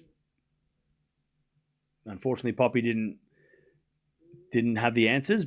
And then, Feast against Sinner in the 4th round. I still think, it's probably still Feast in going down in straights like he has the last few times. But, yeah. It could have been Mickelson, Menchik, Feast. And those 3 guys are 3 young guys that I've just mentioned, right? And then Shelton or Rublev or whoever. I still think, I don't know, I'm optimistic about the Rublev match. I feel like that could be a contest. I don't think, if Sinner was to crush Rublev, super impressive that. Maybe not super impressive. That would be impressive. And it feels like that's the sort of match that he would put the foot down just to be like, oh, you thought I was going to be in trouble, did you? And then crush Rublev just to assert dominance there. But, I think the Rublev-Sinner match could have some interest. Both of them should win their matches. Basilashvili. And you know what? Rublev's going to play a 3-setter against Basilashvili and be tired. But, Medvedev versus Landalucci, potentially. Capoli's fun too. I would love to see Capoli get a shot at Sinner. That'd be fun. But again, like, the draw for Sinner was supposed to be so tough. And then, it's only as tough as the players you got to play. And he didn't have to play any of the players that we thought he was going to play.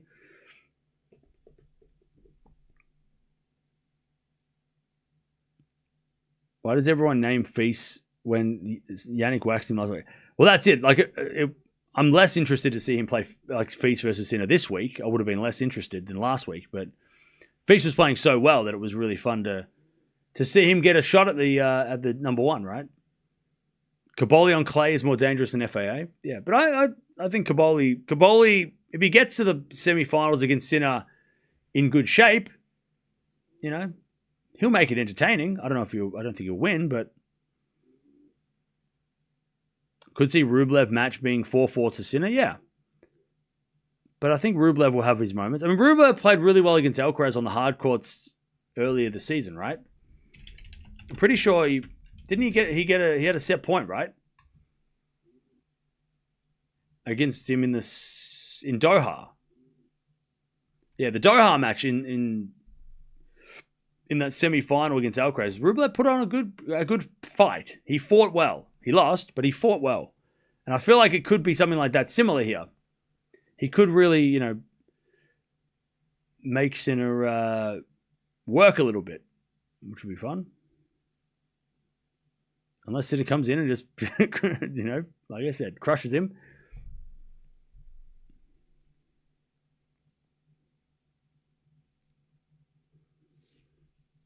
Caboli drubbed Zverev at home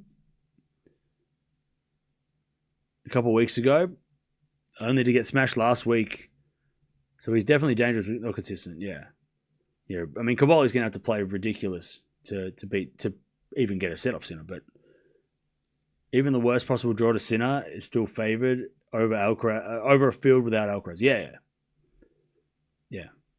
But that's just how it is right now. I mean, there's guys that are way up here, and especially it amplifies it with Zverev and Sinner, right? You go, well, the number 3 guy can't get near the number 1.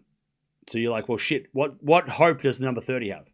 Like, what hope does the number 20 have against the number 1 if the number 3 can't do anything? So, yeah, it probably, and that probably does have a ripple effect on the rest of the tour. Like I talked about, I talked about with, Sinner and Alcaraz dominating could really, dishearten everybody. If you're anybody outside of the top 3 and you're watching Zverev and Sinner play every week and you're seeing the number 3 guy in the world who just beat you last week, right? Let's say you lost to Zverev and then you're watching the number 1 guy kick the shit out of the guy that you lost to, you're probably not going to feel very good about that. So like that sucks for everybody else, because if Zverev at least was competitive against Sinner, then at least the guys that Zverev stops from making it to that stage will, maybe think, oh, well, I nearly beat Zverev or I pushed him, and he pushed Sinner, so maybe I can be close. But no, that's just not the reality. You've got Sinner who crushes Zverev, and then Zverev who beats everybody else. So if you're one of the guys that Zverev beats, you are not thinking you can beat Sinner.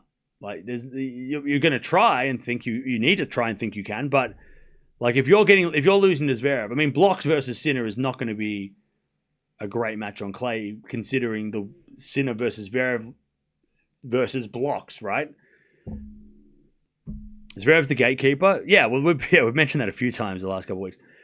He's definitely the gatekeeper. But if you're losing to the gatekeeper and the gatekeeper's getting beaten to hell, you're probably not going to feel really good about playing Sinner. It's going to take you. You're going to have to, I don't know. I know if I was watching Zverev and I just lost to Zverev in a quarterfinal, and then I looked in, I'm like, oh wow, thank God I lost to Zverev. I didn't have to play that guy. He's a monster, right? Like it's going to take that's the thing that's going to happen too, right? The rest of the tour is going to fear Sinner through Zverev. Or they might be just like, you go, and just push Zverev into the final all the time. You go. You do it. I don't want to play him. You go. I don't want to play Sinner. Go on, Zverev. You got this, Sasha. Medvedev wins. Wow. So who does Medvedev plays Landalucci, right? Wow. Medvedev with the 4th round. He looks so good. He's so happy too. That's awesome.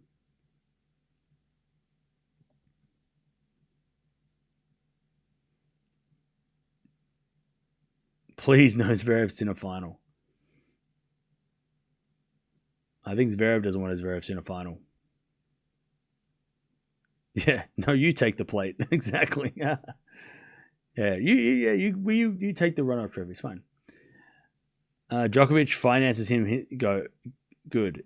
He I don't think he does anymore, but he did initially. There was something about that early days. Yeah, which is awesome. I mean, that just shows the Djokovic how he doesn't. I mean, he doesn't. It's like giving to charity, and then he doesn't promote it. No, that's not like giving to charity, but he does these things that I mean, he didn't want people to know that, but then it came out that he was helping Medvedev early days, and that just shows how. I mean, Djokovic is obviously going to be, when he retires, a massive contributor to Serbian tennis or Serbian, or tennis in general, whatever it is. But he doesn't get the credit for that. And also he doesn't ask for the credit for that. So, Navono screams at the umpire. That's crazy. Medvedev's getting... What's going on with Medi? We're going to be back in no time.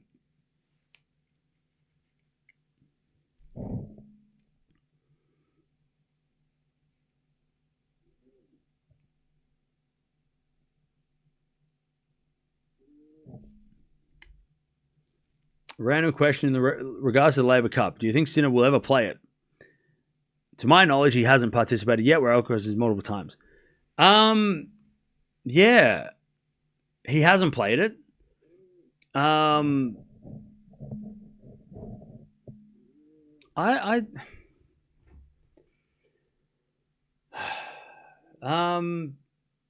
said this before, and I'll say it again. And I don't want anybody to think that I'm thinking that Sinner's not like a team man, because he has played Davis Cup. But I don't think Sinner's really putting much weight into team trophies. Like, I don't think he's going to waste, especially when you don't need him to win Davis Cups for Italy anymore. There's so many good players, you can just put someone else in. But even early days, like Sinner didn't play Davis Cup as much as Alcaraz, for example, right? So I don't think Sinner will, like, he hasn't played United Cup, right, with Italy, which they've been very good without him anyway. I don't think he's going to play Labour Cup unless, like, it's in Italy. Because, I mean, what's the point for him? Like, I don't see there's a point. Whereas Alcaraz, he's definitely more into those, like, team things, right? And he's already played a couple times. He's won it and he's lost it. So he wants to probably get it back. I don't think Alcaraz will play Labour Cup after this year. Maybe not for a while. Because he's done it 3 times. I think Alcaraz, the first time he played, he was probably, like, hey, I'll play, first time, whatever. And then the second time he goes, I'll play again, and they lost. I think he wants to kind of get one back and then go like, you know what, I'm good.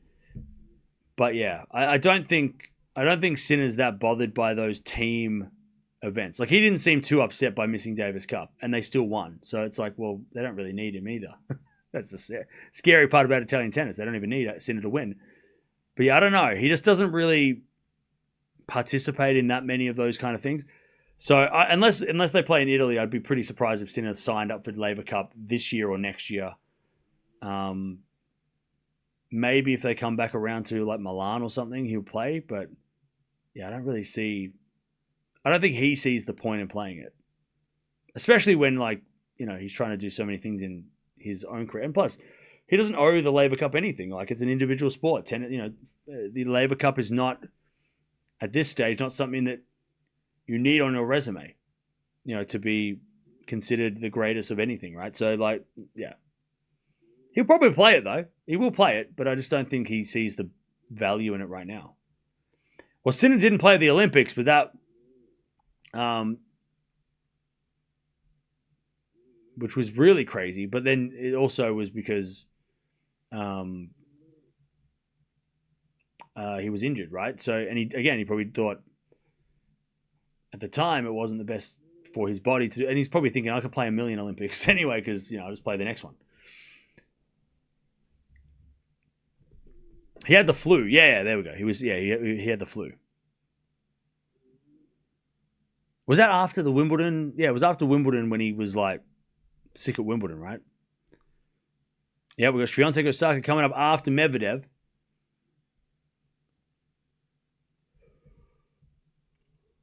Federer doesn't seem to like Sinner in particular, so I don't see Sinner playing. Where do you get that from? Federer doesn't like Sinner? Where have you seen that? I have no idea where that came from.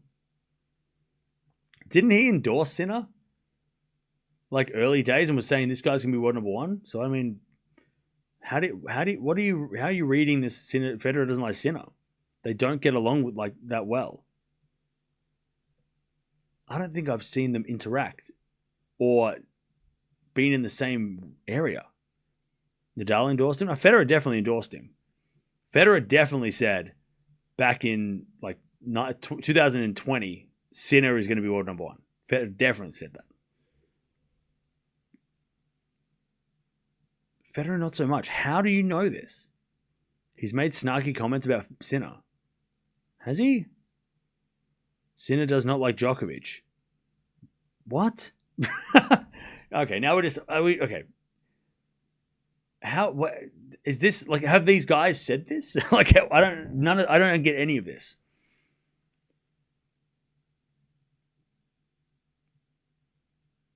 And he's praised Alcaraz's game at the expense of Sinner in his phrasing.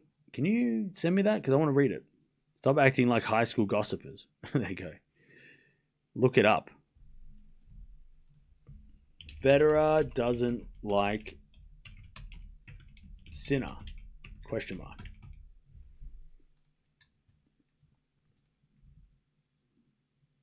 However, there's a rumor that Federer doesn't like Sinner often stems from the two recent events that sparked passionate debate between tennis fans. Federer comes under fire for statements. What?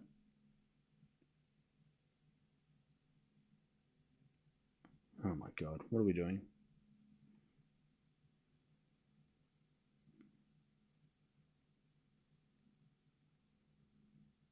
I don't know. Like, what are we headline reading? Like, what's going on?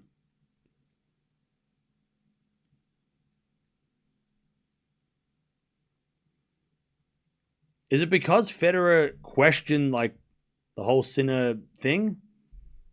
Is that what people are getting? Like, Federer doesn't like Sinner because he questioned the doping stuff. Not the doping stuff, the ban. Because he wasn't doping. It was the court speed thing. Sinner is always polite. The slow court thing, remember? Federer, slow court. So he also said that about Alcaraz then. Federer sparked a major debate claiming tournament directors were initially making it court slower to favour Sinner and Alcaraz. So he also bashed Alcaraz then, so he doesn't like any of them. Federer doesn't like Sinner and Alcaraz. That's not true. Okay, so he referred to both of them. So why are Sinner fans getting upset by Federer when Alcaraz also was involved? Court speed comments and ill-informed comments about the ban. Okay. I mean, a lot of people have ill-informed. I think there was a lot of question and a lot of stuff going on about that. Do you remember what he said on the Roddick last year? No, I don't. Because he also commented after the ban. Was he just like questioning like the process? How do you not know this, Cam? No, I remember it now, but I don't like. But I didn't think it was that big of a deal. Okay, so I'm trying to understand where Federer doesn't like Sinner because I haven't seen him say I don't like him. So I'm trying to understand why some of you guys think that Federer doesn't like him, and that helps me understand why. I don't think he hates Sinner. He just doesn't particularly like him. You know what it might be? It might just be he doesn't know Sinner.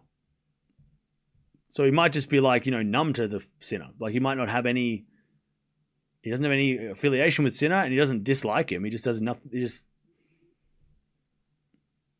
He doesn't know Sinner.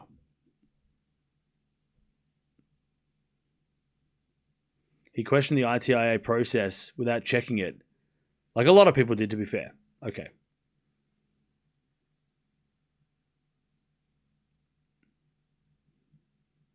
Why are you trying to understand what this chat says is the question? What?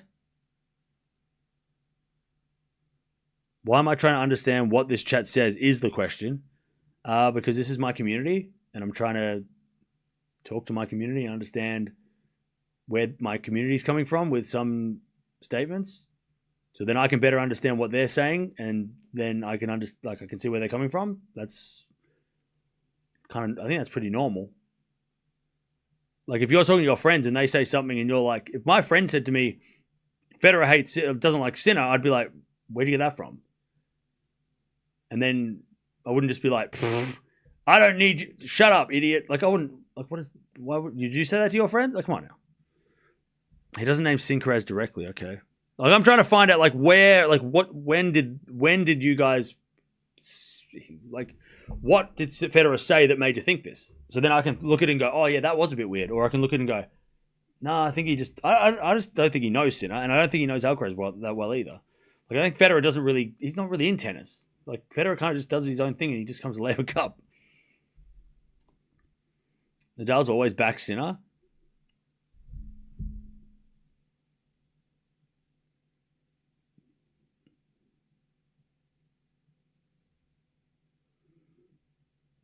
We're this close to someone in the chat saying Federer hates tennis. I just said it. He doesn't mess with tennis. That was the point. The chat is just having that time of the month.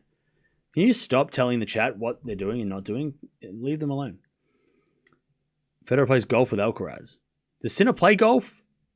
Again, I don't think he knows. Like, chat. If he doesn't know Sinner, then why would he play golf with Sinner? Like, he doesn't know Sinner. Or he hasn't seen it.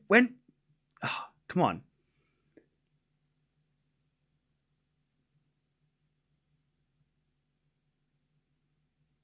Jannik broke Federer's records.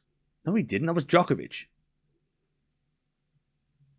Federer said the courts are becoming slower to favor some players. Yeah. Referring to Alcaraz and Sinner. Both of them. Federer golfs with Alcaraz all the time. Okay. But doesn't Alcaraz play golf all the time and Sinner doesn't? Sinner plays a bit of golf. Doesn't Alcaraz play with Andy? Yeah, but I think Alcaraz plays like a lot of golf. I don't know if Sinner plays like Alcaraz looks like he's on the golf course every other day. I don't know if Sinner's on the golf course. Oh, by the way, also, we got to think of the other way around as well. It's like, well, maybe the reason like Federer doesn't play golf with Sinner is because Sinner's kind of like reserved and shy maybe and doesn't want to go and like maybe he doesn't want to like ask or he's like kind of just happy to chill with his own team. Like maybe it's more like the reason why Federer and Sinner aren't like buddies is because Sinner just wants to like hang with the people he is with. Whereas Alcaraz is way more like, I'm outgoing and like maybe it's that too. Like maybe Sinner doesn't want to play golf with Federer because he wants to just hang out with his team, which is totally fine too. Like, I don't know.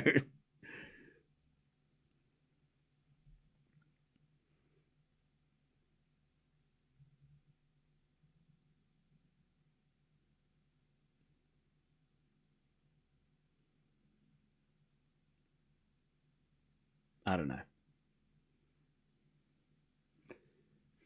He said that he thinks that the slower courts help Sinner more. Okay. And Alcaraz too, but less. Yeah. Yeah,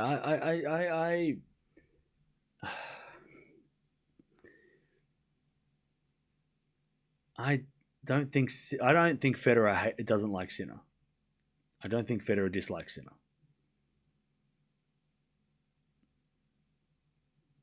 I don't think we should microanalyze Federer's words and comments. Also, Federer would have been asked a question, I'm sure. He would have been asked the question, and he would have answered the question.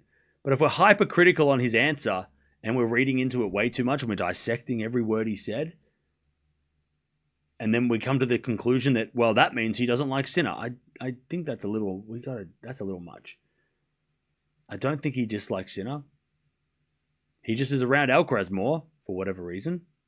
Maybe Alcaraz approaches him more. Maybe Sinner doesn't go near Federer. I don't know.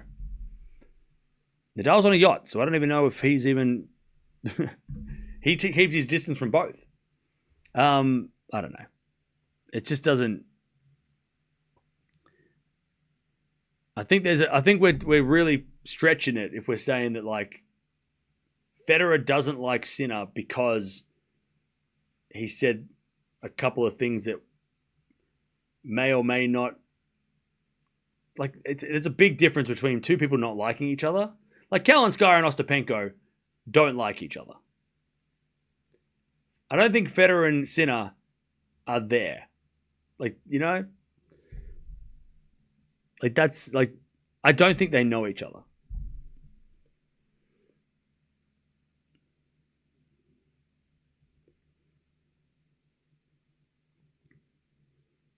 He said Sinner is a pusher, kind of.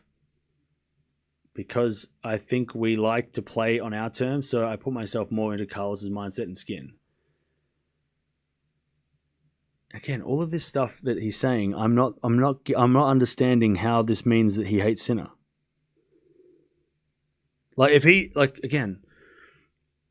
thinks that in terms of gameplay he can understand Alcaraz more because he played, look at how they play. You wouldn't say Sinner plays more like Federer. You said Alcaraz would. So, like, him comparing himself to Alcaraz doesn't mean he hates Sinner. don't understand. This is hurting my brain. I don't understand. Did he say? Yeah. Well, so when he was comparing game styles, he said that Alcaraz is more like himself. Yeah, that doesn't mean he doesn't like Sinner.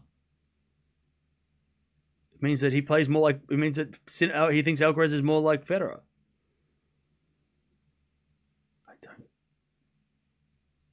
I think we're still stretching the. I don't think it's. I don't. I think it's a stretch to say that Federer doesn't like Sinner. I think it's a big stretch.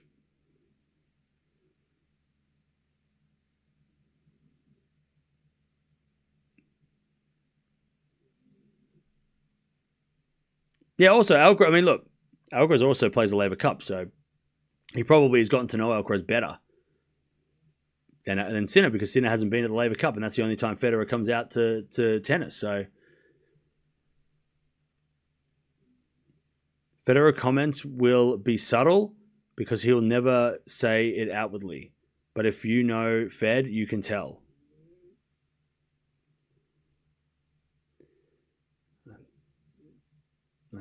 I feel like we're grasping at straws. Like I think it's this. Come on. I think we're.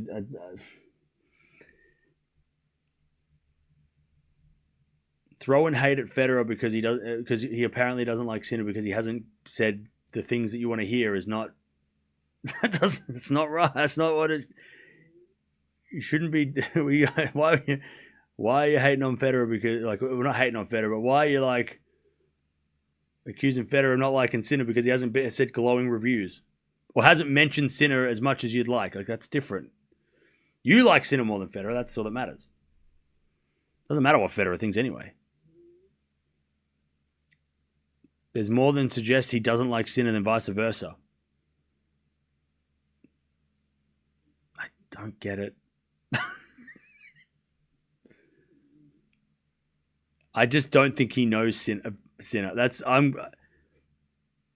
I don't think he knows Sinner very well, like as much. I don't get it.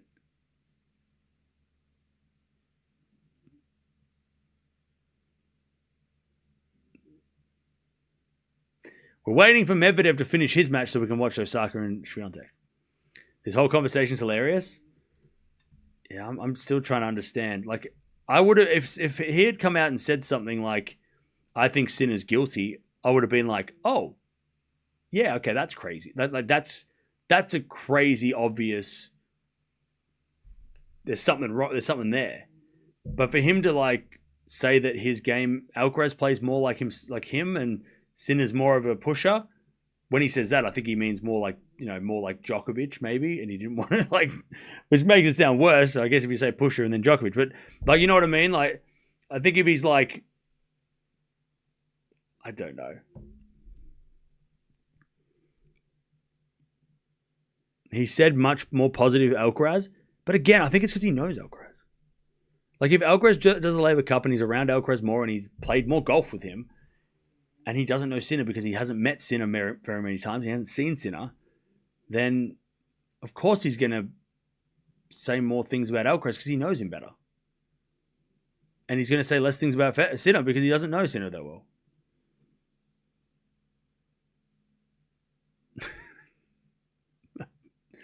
I don't know. I feel like it's a stretch. What does pusher mean? I've seen term used from with respect to Medvedev and Tian. Yeah. Pushers usually used as a bad term to say that person can't hit the ball or can't hit the ball, like it hits it soft, and isn't very, I don't know, is not very good in a way. Like, I mean, yeah, pushers is not meant to be a nice thing to call somebody. So when somebody uses the word pusher for describing someone, then people would lose their minds. It's not meant to be used in a nice way, but it's used for some people that don't really like hit winners, I guess. Meaning that they don't have the power to hit the ball, or they just kind of like get the ball back, and they don't really don't play aggressively. Yeah, And if you are a pusher, then it means you're not as talented. Yeah. I mean, yeah, that people, yeah. But like a lot of people, yeah, it's not meant to be used in a good way. Like people use it as you're a pusher, like in a bad, like it's meant to be a diss. Maybe because Federer was Jannik's idol and fans expect him to be lean more to him. Yeah, but the thing is, it's a lose-lose. Because if Federer starts leaning towards Sinner, all the Alcaraz fans will be like, well, why do you hate us? So it's not... Nadal's done the right thing and just gone raised a family on his yacht. And just gone, Alcaraz and Sinner are great. I'll see you guys later. Like, Rafa's done the perfect thing here. He's just gone, this guy's good. I like this guy too. I'm going to go play golf. Like, the second you start, like, talking about either guy, then the fans are going to be listening to every word and connecting the dots. Okay. So yeah. So Wawrinka got a wild card to the French. Yay. Anyways. Better to say neutral. Yeah. But the same thing happened. Look, this is no different to Alcaraz and this is no different to Djokovic, Nadal, Federer. It's the exact same thing that happened to them. If you make a comment about one of those guys that is not glowing, then you are seen as a hater and you're a fan of the other guy. Like, this is exactly what happened with the big three. And I know that because I started this channel in 2018 when the big three were up the top. And the second that you would say something like, oh, that was a bad shot, you're a Federer fan. Oh, Federer, he missed that. Oh, you love Djokovic. Like, it's the same thing, except now it's Synchraz. It's the same thing. Hey, the schedule came out. That's what I was waiting for. Hey, they put Zverev on the second court. Chat, the schedule is exactly as I said. I'm not even... Chat, I got the schedule perfect. I can't believe this. Musetti-Ruud first, followed by the women's quarterfinal, then Sinner in the afternoon, night session Coco, and then Medvedev versus Kaboli after that if they play. And they've chucked Zverev over the other side of on the other court with Daderi. I got the schedule perfect today. That's great. We're going to have to do double headers though tomorrow because there's some good matches that I want to watch that aren't on center court. But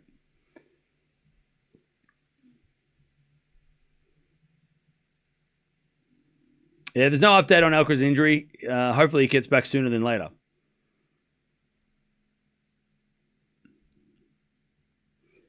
By the way, Pegula and Potapova have just started and Medvedev is down a set point. So now we're gonna wait for Medvedev's match, then we're gonna get to Swiatek Osaka, and then we've got Rybakina versus Pliskova to end the day. There we go. But yeah, look, I'm not convinced. At the end of let's just wrap this up. I'm not convinced that Federer does not like Sinner. By what I've read, I do not think that Federer dislikes Sinner. I just think he doesn't know Sinner, and he was asked some questions to make a choice, like, choose Alcaraz or Sinner, and he was like, I know maybe he knows Alcaraz better, so he's like, oh, Alcaraz. And then whereas I don't think Nadal, even though he's Spanish, hasn't made a choice, hasn't been made to choose, which is smart because once you choose or once you look like you've chosen, where are the Sinner shirts? Well, they're expensive and I can't find them. I'm trying to find them. Took 2 match time to arrive to a conclusion. Well, look, this match was pretty mid. I'm not gonna lie. In terms of Popyrin matchup, that was tough. Wasn't as tough as the Demon match, but wasn't much better. Now Sinner plays Pellegrino. That'll be tomorrow. And we're gonna watch it this time tomorrow. Medvedev's down a set and playing bad, but good for Ruiz. But jump on over. We'll be back in a little bit to watch Swiatek versus Osaka, which is going to be fire matchup. And then we've got Raducanu versus Pliskova. But nice win from Sinner. He just 1 hour, 2 in love. I mean, that's just how he does things these days. He beats anybody who, I mean, he beats Zverev this easily. So you don't even have to be like top 10 to be immune from this. Like anybody can be given this kind of a beatdown at any stage of the tournament, any player in the world except for Alcaraz, who isn't around anyway. But I'll see you guys soon for the next one.